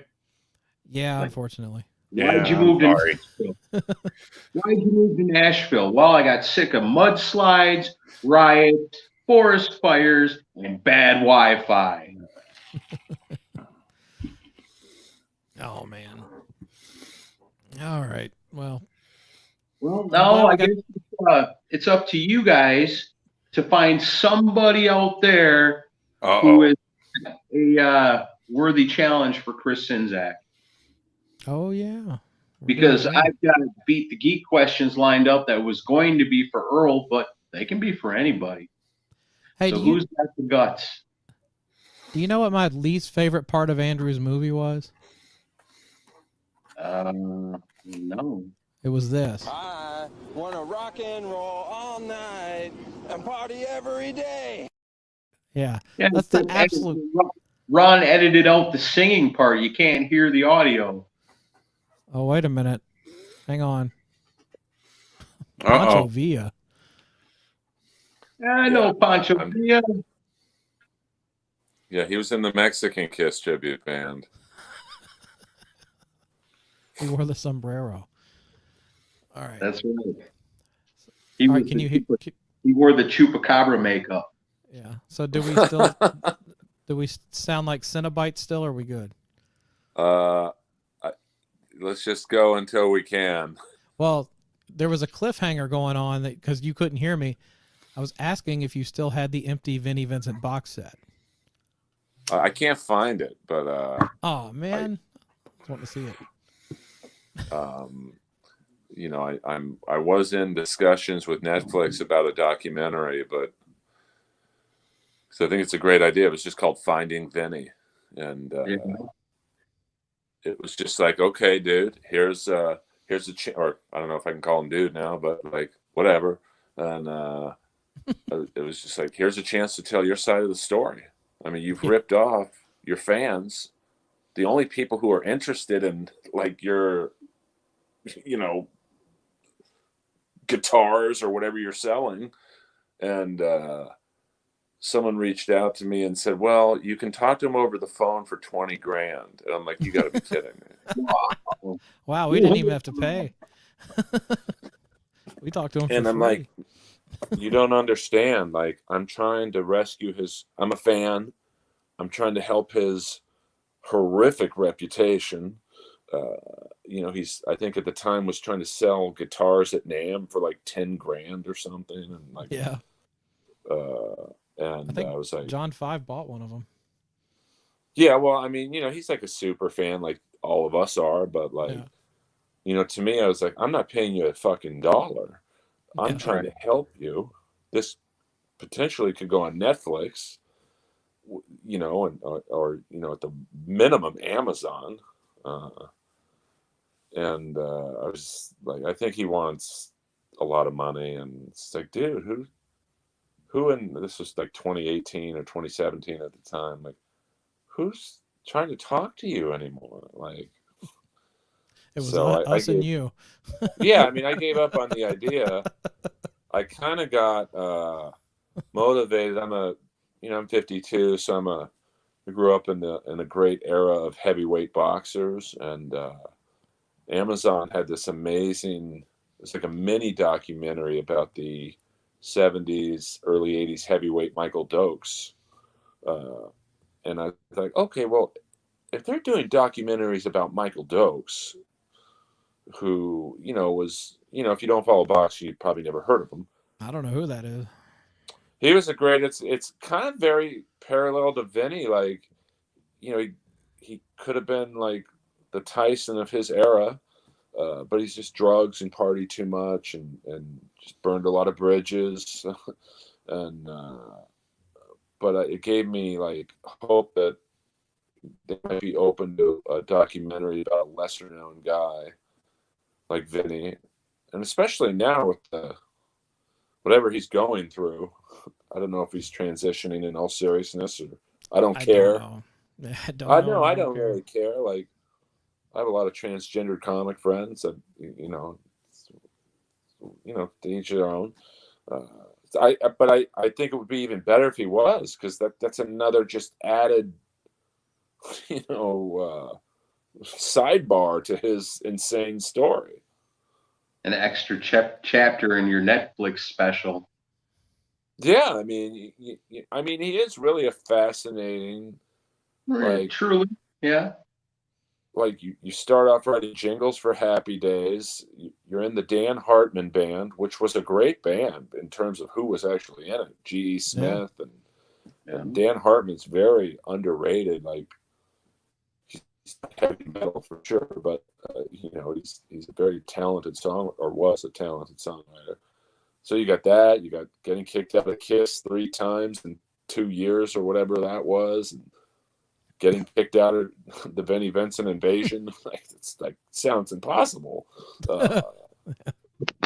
So I think it's a story that even if you don't like KISS, it would still be interesting. But I would think so. 20 grand for the phone call, baby. That's all you need. Yeah, I mean, it's just like, because I had a big name comic who was a huge KISS fan. He was like, he didn't say I'll finance it, but he was like, I'll get it to the higher ups. And just some of these guys from the 80s bands, they just don't get it. Like, was the comic Russell Peters? I'm not at liberty to say that, but I just know he's a KISS fan. It's I'm not saying you're right or wrong. I think I'm right. But like, these guys just don't get it. Like, I tried to get the guy from Shark Island on my podcast, Richard Black. Richard Black, it's not KISS related, and the guy reached out through his publicist. Now, how Richard Black has a publicist in 2020, like, don't get me wrong, I'm a huge fan. I'm not dogging on him, but it's like, I think you can handle this transaction yourself, bro. And he basically said I wasn't big enough. And it's like, dude, he didn't basically say that. He said that. He said, I don't think there's much worth in me going on your podcast. I checked your numbers. Wow. You got big time by the guy from Shark Island. That's wow. Like, I'm trying to help you out, bro. Like, it's 20. I think this was maybe 2018. Might have been 2017. I know he was in that. And there's a great documentary called Scenesters, which is about the Melrose music scene, which was kind of like the punk and maybe early days of grunge. It was like the punk grunge answer to the Sunset Strip, and he was in it because he was talking about being big on the Sunset Strip, and then you guys like Jane's Addiction came along, or the Chili Peppers, but it's like, and Bobby Blotzer from Rat told me to fuck off. So it's like, dude, because I guess when Piercy came on my podcast, I jokingly said, well, Steven, how important is the drummer in Rat? I was kidding. Like, and I'll say this, I think Bobby Blotzer is the perfect drummer for Rat. But, they're doing just fine with the guy from Black and Blue on drums right now. So it's like, dude, just take a joke. Like, I want to interview you. No one's... I'll assume your interview schedule has more holes in it than the Jets' defensive line. So, so it's just, it's interesting to have word-to-word interaction with these guys, and they just, like, they just don't get it. Well, your Piercy interview was great, and like your show, and if you haven't checked out Inappropriate Earl, check it out. And as Earl would definitely encourage me to say, leave a fucking review, which he says. Well, it's on not that Facebook. hard. Yeah, it's Like, I leave a agree. review for you guys. We feel your pain.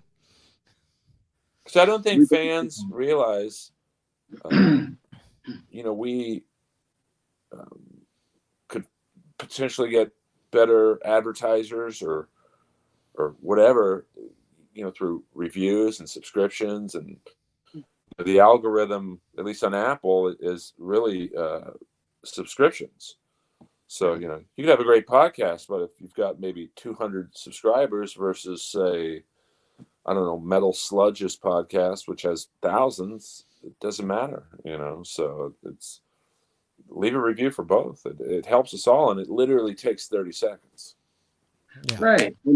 And by not leaving a review, you are responsible for Earl not being able to get the lead singer of Shark Island on his show. It's your fault. Leave that man a fucking review, would you? What the hell? But it is, though. Like, you want me to get someone from Metallica? You want someone from Metallica on Inappropriate Earl or your guys' podcast, Decibel Gate? Well, leave a lot of reviews. They're not going to go on a podcast. Yeah, they're not going to have. They're not going to go on a podcast that has 8 reviews. Like, right. Some people will. Like, I just had Kim Coates, who, if you watch Sons of Anarchy, he was Tig. He's a huge actor. He didn't care. He went on and he was awesome. But so you can get lucky. Right. Like Piercy didn't care. He was like, yeah, okay, he's come on twice. He liked it so much. But if you want to get like people you don't necessarily know, you don't want to hear Earl interviewing like roadies from Shark Island. Come on, give him a review. Yeah, like I'd love to have the singer on from King Cobra, but like she's not gonna, because that's a fascinating story to me. But she's probably gonna look. Okay, he's got 58 reviews. Joe Rogan has literally. Not that I'm comparing myself to Joe Rogan, but like he has literally 100,000 reviews. I think I'll try and get on Joe's. Yeah. Right. Yeah. And I wouldn't blame him either. And I know Aaron appreciates that you use a tough song for your theme song. Of course. Well, Inappropriate Earl is on a budget, and yeah, I mean, Stevie Rochelle, he's awesome, and kind of using a tough song fits the theme of the podcast, which is like we're the little podcast that could. I get turned down by 95% of the people I ask, but the 5% that say yes, hopefully people dig the interviews. Very cool. Yeah. So I think your connection might be good enough to play Beat the Geek. You want to try to do this? Play Beat the Geek. I will, and I apologize to your fans. I'm sure they're like, okay, this guy's relatively funny, but this Wi-Fi sucks. Listen, you want Earl on your StreamYard stream, this is what you get. It'll have to do. All right, so Ron, hit the theme music. Yeah, fire off the intro if you're ready to go.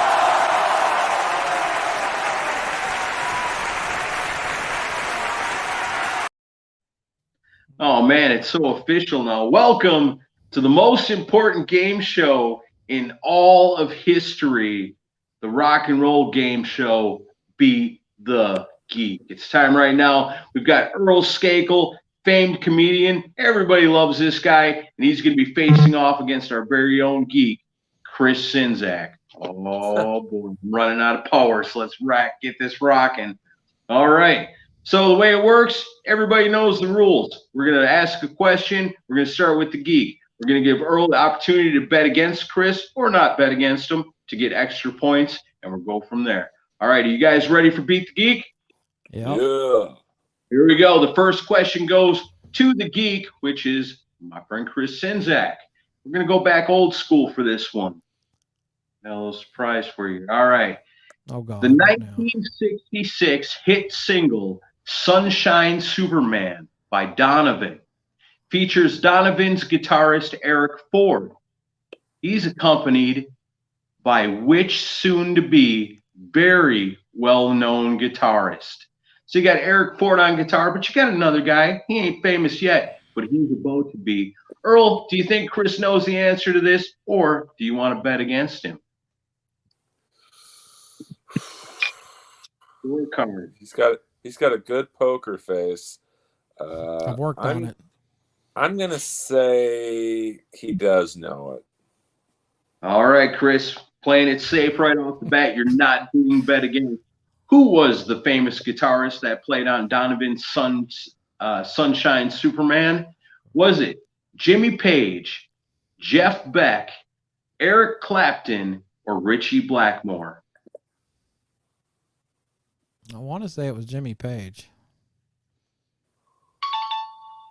Yeah. Did you hear it? You got it right. All right. Yes, it was Jimmy Page. And also, John Paul Jones plays on that song, too. So next time you hear that on the radio, you think, hey, man, this is almost a Zeppelin song. So you were not bet against, and you got it right. 1 point for the geek, Chris Czynszak. Cool. Question number 2. This one goes to Inappropriate Earl. EMI Records was founded in London in 1939 and lasted until 2012, when at the time of the company breakup, they were the 4th largest record label in the industry. But what does EMI stand for? Chris, do you think Earl knows what EMI stands for? Or do you want to bet against him? I'm going to play it safe. I'm not betting against him. All right, Earl, you are not being bet against. You got 4 choices, and they are these. Does EMI stand for Entertainment Management International, Electric and Musical Industries, Evolving Melodies Incorporated, or Europe's Master Idols? I'm going to say A.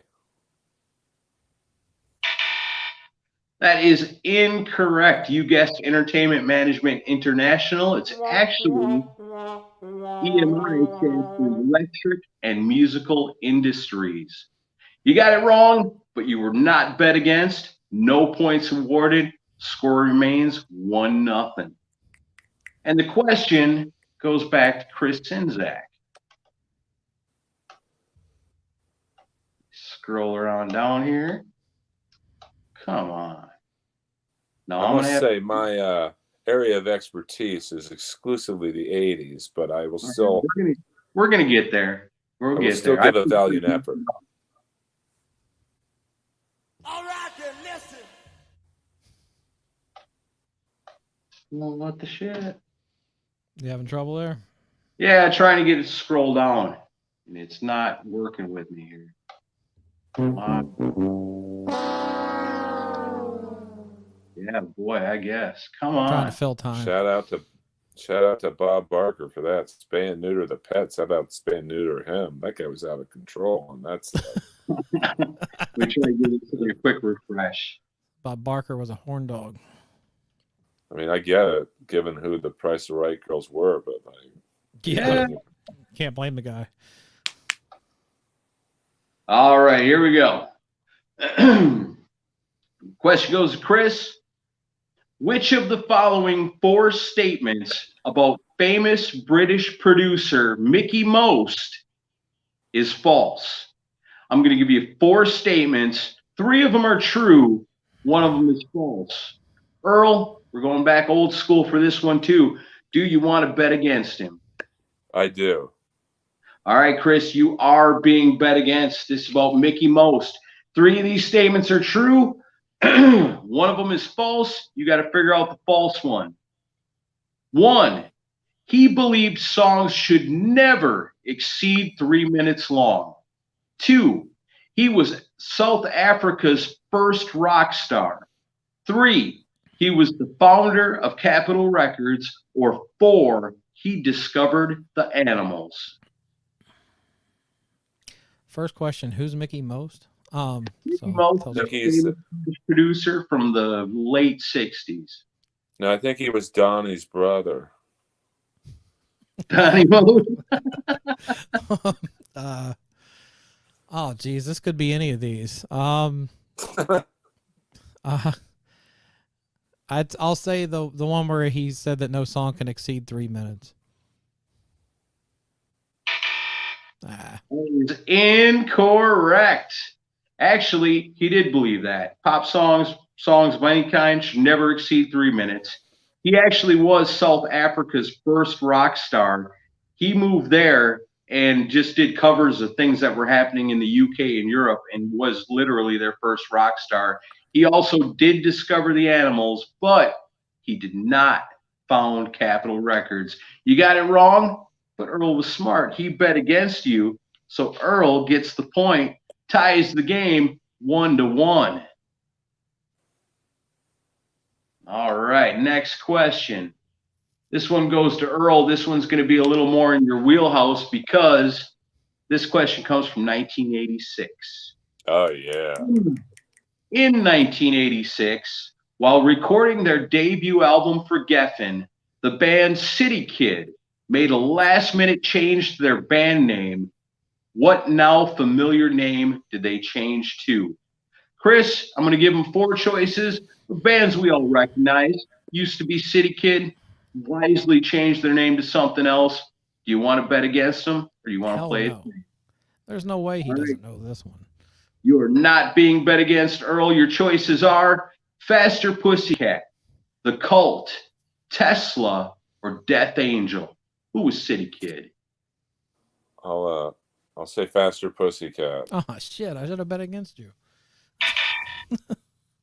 That is incorrect. City Kid were in the studio recording Mechanical Resonance when they changed their name to Tesla. I mean, you guys are going off the grid. Chris did not bet against you. I know he knew the answer to that. Probably should have bet against him. No points awarded. All right, next question goes back to Chris. All right. We're going to knock this out. I got 10% charge on my phone. Oh, shit. Hurry up. Facebook popularity contest. Based on the number of Facebook page likes, which of the following well-known rock drummers is the most popular? Earl, I'm going to give him 4 drummers. He's going to tell me who's the most Facebook popular. Do you think he'll be able to figure it out, or do you want to bet against him? I think he'll figure it out. All right, Chris, your choices are Ricky Rocket, Bunny Carlos, Herman Rarebell, or Robert Sweet. Who's the most Facebook popular? This is going to sound weird, but I think Herman Rarebell's pretty active on social media, so I'm going to say him. That is incorrect. By going by that logic, you got to go with Ricky Rocket because he's very Facebook active, and he's got 37,000 followers. Bunny Carlos, 22,000. Robert Sweet's got 24,000. And your pick of Herman Rarebell, dead last at 7.3. That tells you how much I know. You were not bet against, but you got it wrong. Score remains 1-1. Question goes back to Earl. Earl, how does Lemmy die in the music video for the song Killed by Death? Came out in I think 84, Chris. Do you think he remembers how Lemmy died in that video, or do you want to bet against him? I'm pretty sure that he knows everything there is to know about Lemmy. He used to hang out with him all the time. Nice. Well, all right, so I took him to the dentist. I don't know if we hung out. Well, I was trying to play you up a little bit there. Let me do it. All right, so I take it you're not betting against him? No. All right, Earl. In the video for Killed by Death, was Lemmy killed by a guillotine, an electric chair, a motorcycle crash, or suicide? I'll say a motorcycle crash. That is incorrect. If you have not seen the video for Motorhead Killed by Death, man, it is one of the most awesome rock videos ever. But Lemmy was killed in the electric chair. But of course, Lemmy cannot be killed. He came back to life in the end. Spoiler alert, if you want to check that out, 0 points awarded. You guys are killing it. Score 1-1. Yeah. It's a real shootout. All It's right. like the Jets playing the Jags here. Yeah, this is high stakes right here. All right, we're going to go back to Chris for this one. Which band originates from a place called Ho Ho Kuss? Sounds exotic, I know. Earl, Ho Ho Kuss.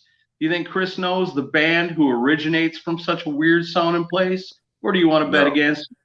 I'll bet against them. You are betting against them, right? Ho Ho Kuss, spelled Hohokus. Weird. Was the band System of a Down, Shotgun Messiah, Monster Magnet, or Twisted Sister? Ho Ho Kuss.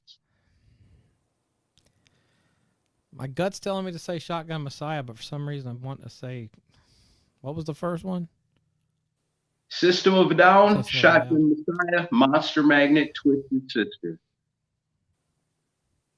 I'll say Shotgun Messiah.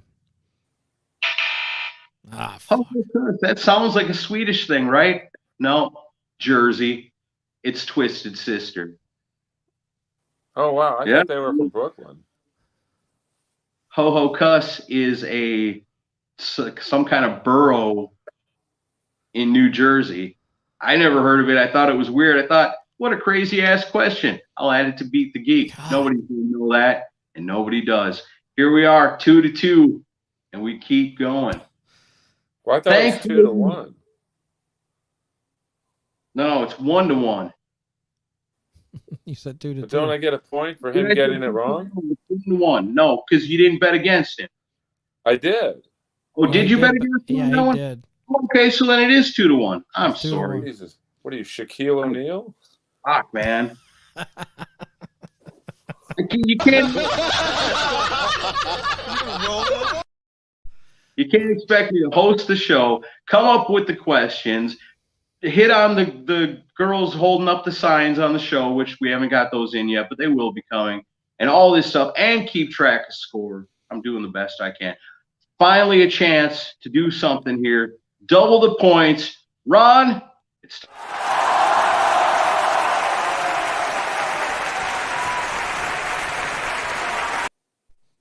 Double the points. And the first question goes to Earl in the KISS round. When KISS and Aerosmith co-headlined a tour in 2003, what was the factor that led to Aerosmith claiming the right to close all these shows? Saliva opened, but then it was KISS, then it was Aerosmith. So KISS kind of opened for Aerosmith on this tour, even though they were co-headliners. Chris, do you think Earl knows the reason why KISS was the opener for Aerosmith? Yeah, I think even if he doesn't now with the choices you give, I think he'll figure it out. So I'm not going to bet against him. All right, Earl, you're not being bet against. Was the reason the absence of Ace Frehley? The fact that Just Push Play sold more than Psycho Circus? Was it because KISS took higher pay to open the shows, or because Live Nation chose Aerosmith over KISS? I'm not going to lie. I'm going to guess, knowing Gene, I would say KISS took higher pay to open the show. That is incorrect. Actually, the reason is because they didn't have all 4 original members. Because Ace Frehley wasn't there, KISS had to open up for Aerosmith. Chris did not bet against you. If he had, he got 2 points, but he gets nothing. Score remains 2-1. Earl in the lead, but now it's still the KISS round. This one's going back to Chris. And your question is this: which of the following 4 of these deceased KISS members, or excuse me, let me rephrase that. Which of these following deceased members of KISS-tory died at the youngest age? Earl, I'm going to give him 3 very important names in KISS-tory. He's got to figure out which one of them died at the youngest age. Do you think he knows the answer, or do you want to bet against him? I'm going to say he knows the answer. All right. Very few people ever bet against Chris Czynszak in the KISS round, and that's for a reason. Chris, your choices are Sean Delaney, Eric Carr, Neil Bogart, or Mark St. John. Who was the youngest when they passed away? Pretty sure it was Neil Bogart. That is correct. You got that one right. And so you get 2 points in the KISS round because Earl did not bet against you. For the first time in this game, Chris Czynszak takes the lead 3-2. Now we've got 2 questions left as we wrap up Beat the Geek. And this one goes to Earl. But wait a minute. If I didn't bet against him and he got it right, I lose? Well, he would have got 2 points because it's double the points. So if you didn't bet against him, if you did bet against him, it would have been 4 points he would have got in the KISS round. Right, so because you played it safe, he still got it right. He gets 2 points. Right.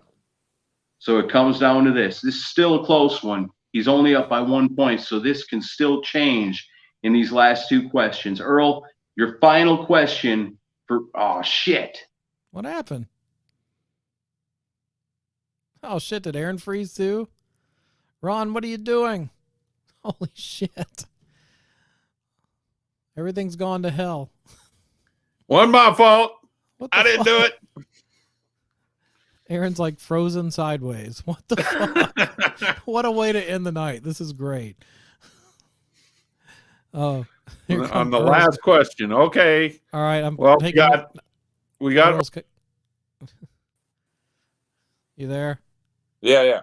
So you got cut off, and now Aaron is frozen sideways, as you can see. I love it. So I'm going to take him out. I'm going to kick him from the studio and make him come back in, because that's the only way to make it work, I think. Vinny Poncia. I love how you change your name every time. Yeah. I bet his phone. I bet his phone died. Because remember, he said he had 10% left. Oh shit! How are we gonna rule this?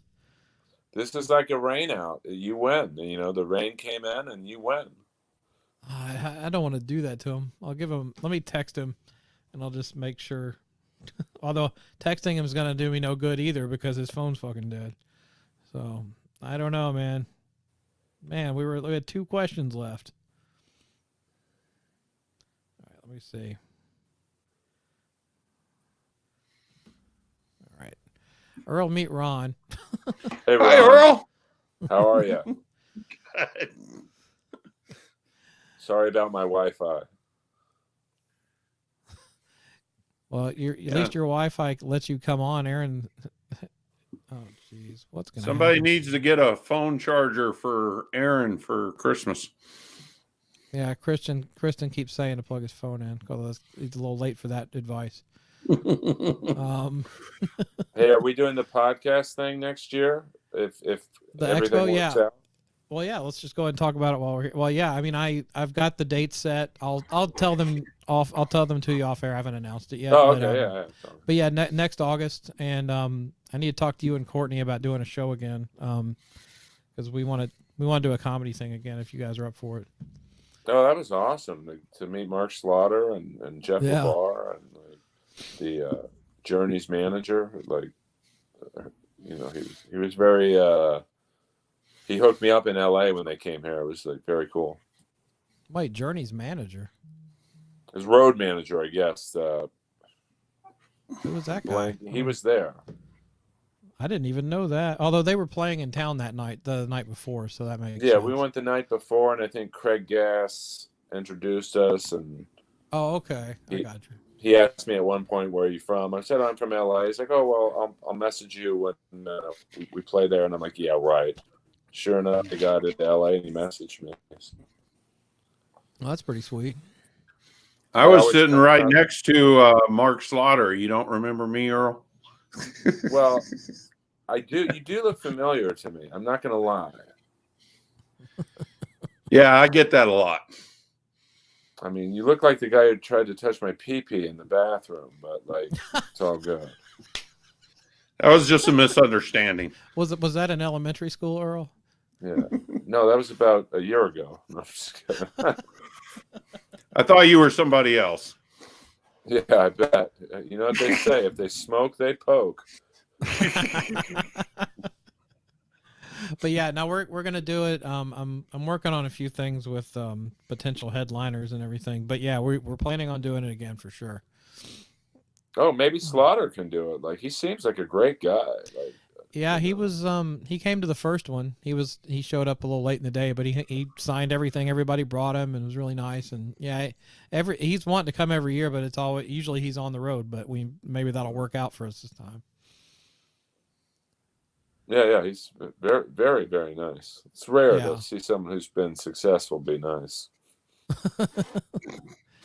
Yeah, when I had my falling out with Vinny, I actually ran into him a few weeks later, right before an Alice Cooper show at the Grand Ole Opry, no less, which is a weird place to run into Mark Slaughter. But I was telling him about what was going down with him, and he was like, "Oh yeah, I heard about that." He's like, "Don't worry, you have nothing to worry about with that guy." He's like, "Just move ahead with your life." Yeah. Well, that's what you have to do with him. It's just like, I mean, I'll assume he's in his 60s. If he doesn't get it by now, he ain't getting it. Yeah. All right, look who's back. If I know anything about Friday night video blogging, it's how to build suspense. Did your phone die? Yeah, my phone died. It's all good. So now that everybody's like, oh, God, we were just about to find out what was going to happen if Earl could actually win Beat the Geek. You guys ready for the last two questions? Yes. All right, Earl, it goes to you. Get back in the zone. Which of the following rock guitar legends is the youngest? Chris, I'm going to give him 4 well-known rock guitar players. He's going to tell me which one's the youngest. Do you think he knows, or do you want to bet against him? I got a small lead. I'm protecting it. I'm not betting against him. All right, Earl, he's playing it safe. Your choices are, who's the youngest? Zakk Wylde / Jerry Cantrell or Kirk Hammett? That's a hard one. That's Zakk Wylde / Jerry Cantrell or Kirk Hammett? I would say Jerry Cantrell. That is incorrect. Wow. Surprisingly, Jerry Cantrell is 1 year older than Zakk Wylde. Kirk Hammett was born in 62, Slash in 65, Cantrell in 66, and Zakk Wylde in 67. That young whippersnapper. All right, Chris did not bet against you, but you got it wrong. That's okay. No points awarded. But now you're probably going to have to bet against Chris on this final question, which I'll bet is against them. I don't care what the question is. I'll bet against them. Okay. Chris, you're being bet against. All right. Which famous rock singer made his recording debut on the 1980 album Christmas in the Stars? A Star Wars Christmas album. Performing lead vocals on the song R2-D2, We Wish You a Merry Christmas. Wait. I don't need the choices. Wait. Oh, you don't need the choices? Well, you are being bet against. You don't need the choices. You obviously know the answer. Let's have it. It's John Bon Jovi. That is correct. And since you were bet against, 2 points. Brings the final score. The Geek wins again. The final score of 5-2. How'd you know that? Because I'm a nerd and I like weird facts like that. I think my brother, who is like the ultimate Star Wars nerd, I think he's the one who told me about that. Yeah. Earl, did you know that? I'm not going to lie to you. No, I didn't. I thought John Bon Jovi made his not necessarily singing debut, but debut on Scandal's Love's Got a Line on You video. Yeah. Well, I guess what I read about it was that he worked, his uncle, John Bon Jovi's uncle, was his line into everything. You know, his Tony uncle. Bon Jovi. Yeah, he owned a recording studio. John was there all the time, and that's how he got opportunities to do so. It was the power station in New York. Yeah, that's right. Yeah, John Good for him, was man. John was a janitor, I believe. Yeah. Good Well, for shit, him. if my uncle owned a recording studio, I'd be hanging out there all the time myself at that age. Yep. Where else would you want to be? Right. A strip club. That was a good round of Beat the Geek, even with the dramatic pause there towards the end. I'm going to start doing that every time. I'm going to act like my phone dies when there's only 2 questions left. Nah, don't do that. Just to build that suspense. You got to love it. We were about to call it a draw. Well, he was going to give me the win on that anyway, but yeah, that worked out. It's like I had a feeling the last question was going to be some bizarre, like, how many groupies did G.E. Smith take down in the Dan Hartman band? I think it was 17. Well, Vinny wasn't. Yeah, Vinny was number 16 in that. No. I'm obsessed with Dan Hartman. You know that song he did, "I Can Dream About You." Yeah. If you watch the video, it's the 5 black actors. They're lip syncing. Dan Hartman wrote it, but it's the studio singer's vocals. Like, it's a really weird, like, combination of 3. Well, it's Dan Hartman's actually. That's his voice on the song. No, he wrote not? it. In that video, it's supposedly another singer. From what I heard, it's always been his voice on the audio. It's just a black guy lip syncing to it in the video. I read some article that said it was the 5 black actors who all became pretty big actors. They were obviously lip syncing.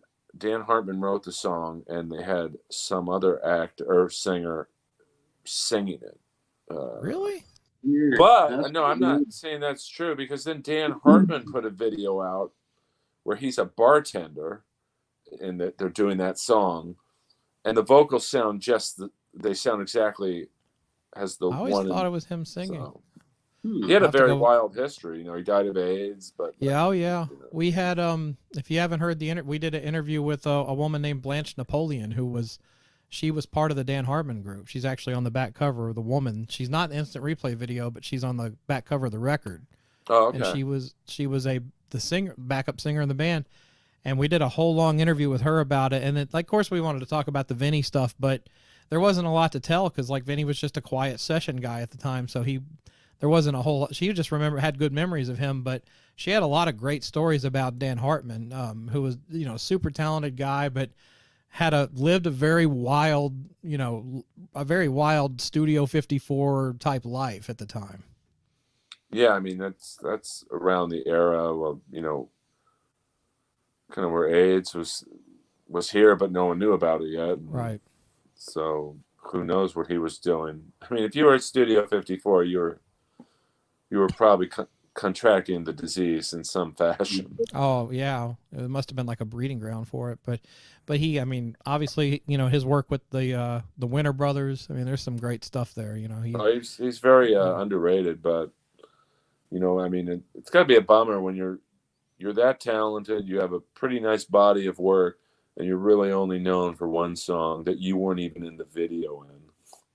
Right. Because I didn't even know there was a second video where he's playing a bartender and he's singing. I think that's the video I remember is him playing the bartender. Yeah, but I mean, I had never seen that one before up in maybe a couple of years ago. I'm like, oh, I didn't know there was a second video with him actually in it. Yeah. So. Cool.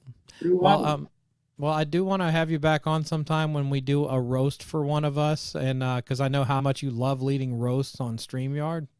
Well, my God, it's like when Stefan messaged me, said, hey, we're doing, I forget who, it was just like a general roast. It was his roast. It was supposed to be for him. And I'm like, okay, that should be maybe an hour. And I think at one point it was at least 4 hours. And toward the end, we're just having random callers come in. And the fans, listen, all of us are no one without the fans. And I really mean that. KISS is probably full of shit when they say that, but when you're at our level, really, you take every fan and are thankful. But it was just like 4 hours into a roast, and we got Jerry from Steubenville, Ohio on. I'm like, I don't know this guy. What am I supposed to say about him? He's from Steubenville. Give him a break. Oh, cuss. Yeah, I mean, we got Stefan bringing in ex-band members that he played with at the Key Club. What the, you know. Well, that was my favorite part of the roast, was how increasingly frustrated you got as it went on. That was my favorite part of the whole thing.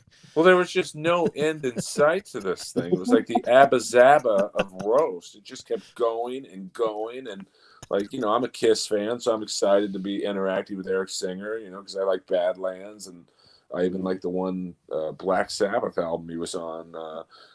So, you know, I mean, I'm not starstruck because I know Eric, but, like, you know, it's kind of exciting. We're all KISS fans to be, like, interacting with a KISS member, a current one. But it's like, you know, when we're getting, you know, Stefan's janitor on, it's like, all right, it might be time to call it. Oh, it was, I even messaged him when I was like, you were hilarious on that. And he was like, why? It sucked. And I was just like, I don't know. It was just watching him get more and more pissed off as the night went on was just so funny. Well, it's just, you know, at some point I'd like to go to bed. Right? Podcasting. You gotta love it. And they were supposed to send him, you know, information on the people that were roasting. Yeah. And of course, you know, they didn't do it. You want to do a good job of, like, okay, here's like, say for Stefan, okay, he was in LA Guns. He was like the 58th bass player in LA Guns. He played in a tribute band of Shark Island. You know, okay, I can go off of that. Okay, Eric Singer, you look at some of his pictures online, you know, when he was in Black Sabbath, he had like the bouffant mullet. I can work off of that. You know, but then when Jerry from Steubenville was on, I'm like, all right, I don't know. You look like you asked to stay at Sandusky's house. Didn't want to get kicked out. I don't know. Wow. I can see how that'd be tough. Oh, man. Well, when it's at the end of a 4-hour roast, it's like, all right, I'm going to say something so offensive that the stream gets taken off the air. Please take us off. It shows the I mean, I'm not really option. a dirty comic. I'm actually really clean for the most part. So I'm like, okay, what can I say that either StreamYard will boot us off? How about Jared from Subway getting set up by Quiznos? Try the footlong.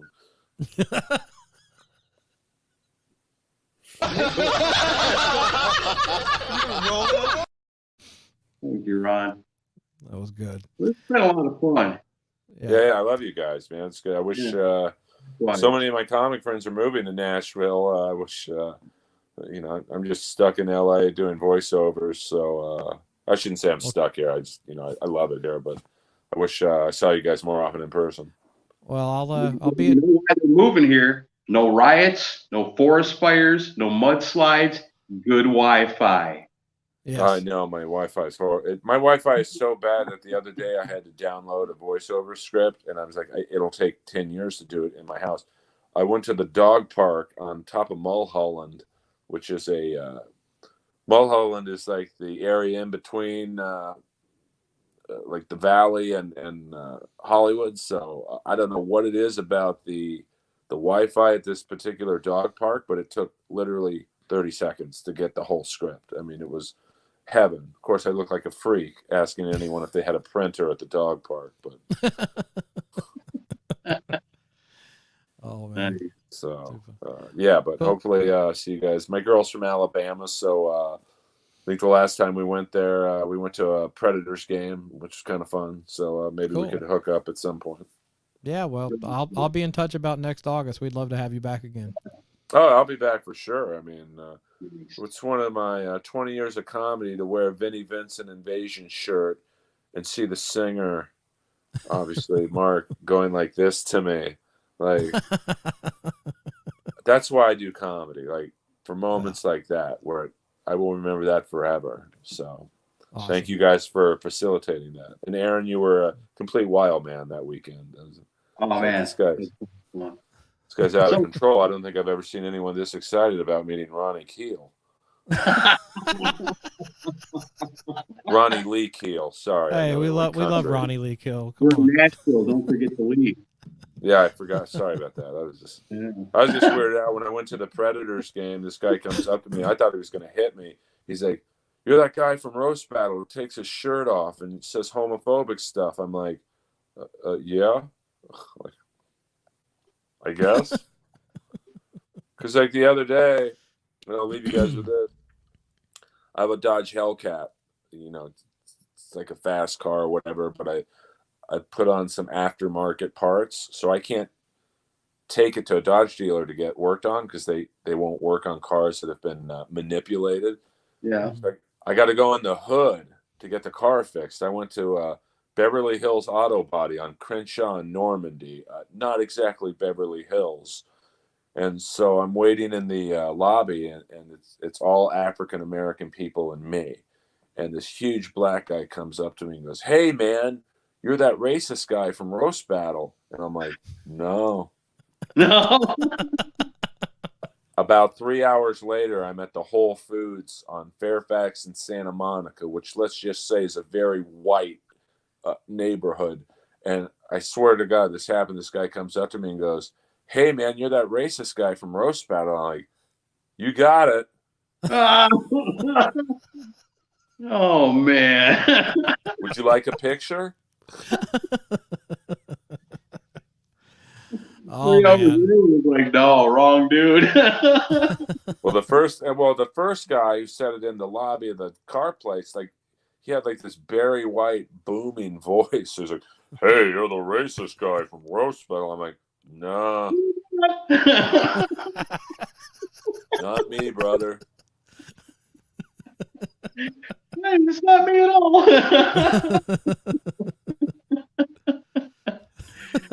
Oh, man. Too funny, Earl. Awesome, brother. Well, thank you, boys. Thank you to the fans. Please review Decibel Geek on Apple Podcasts and other.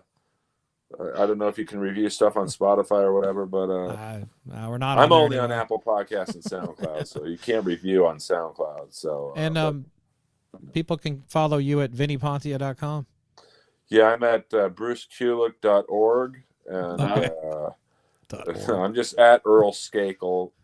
Let me spell the last name. It's EARL SKAKEL on all social media, including, I think I'm the oldest guy on TikTok. So creepy trying to get young fans, but I just want them to come to my comedy shows. I'm not trying to diddle them. All right, and on that note, we'll let you go, Earl. Yeah. On that note, I don't diddle girls who aren't under 18. Come to my shows. Okay. There you go. StreamYard for life. Yeah. I'll see you later. Fuck Skype. Skype is for pedophiles. Speaking of which. Rocking and running, everybody. What I missed? Nothing at all.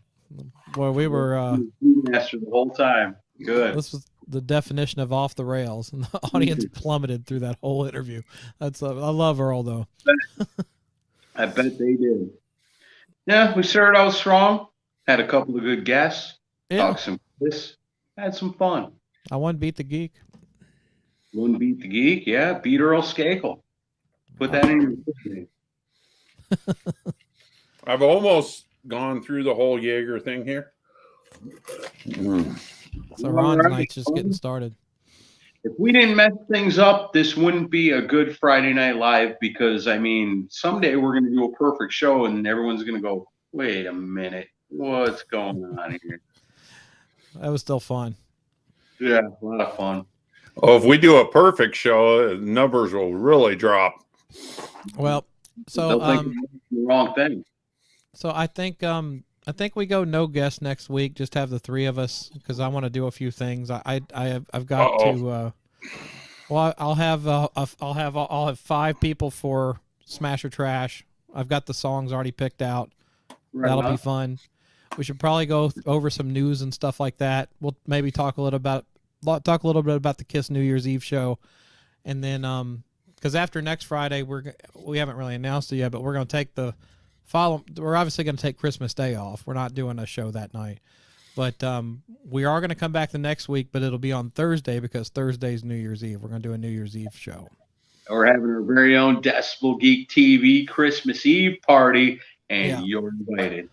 Yeah, and we'll have probably several of our podcasting friends pop in and stuff like that. It'll be loose, but we'll just all hang out, get drunk, and have a good time.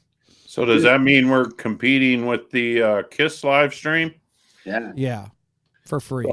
So I got to bring a lot of pyro.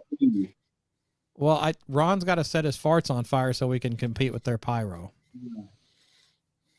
I can do that. Yeah, that's I know you can. If for no other reason to tune in on New Year's Eve, tune in to see that. Exactly. So well, another one in the books, guys. Awesome, guys. Well, thanks everybody for tuning in once again to Decibel Geek Friday Night Live. We got some cool stuff coming up.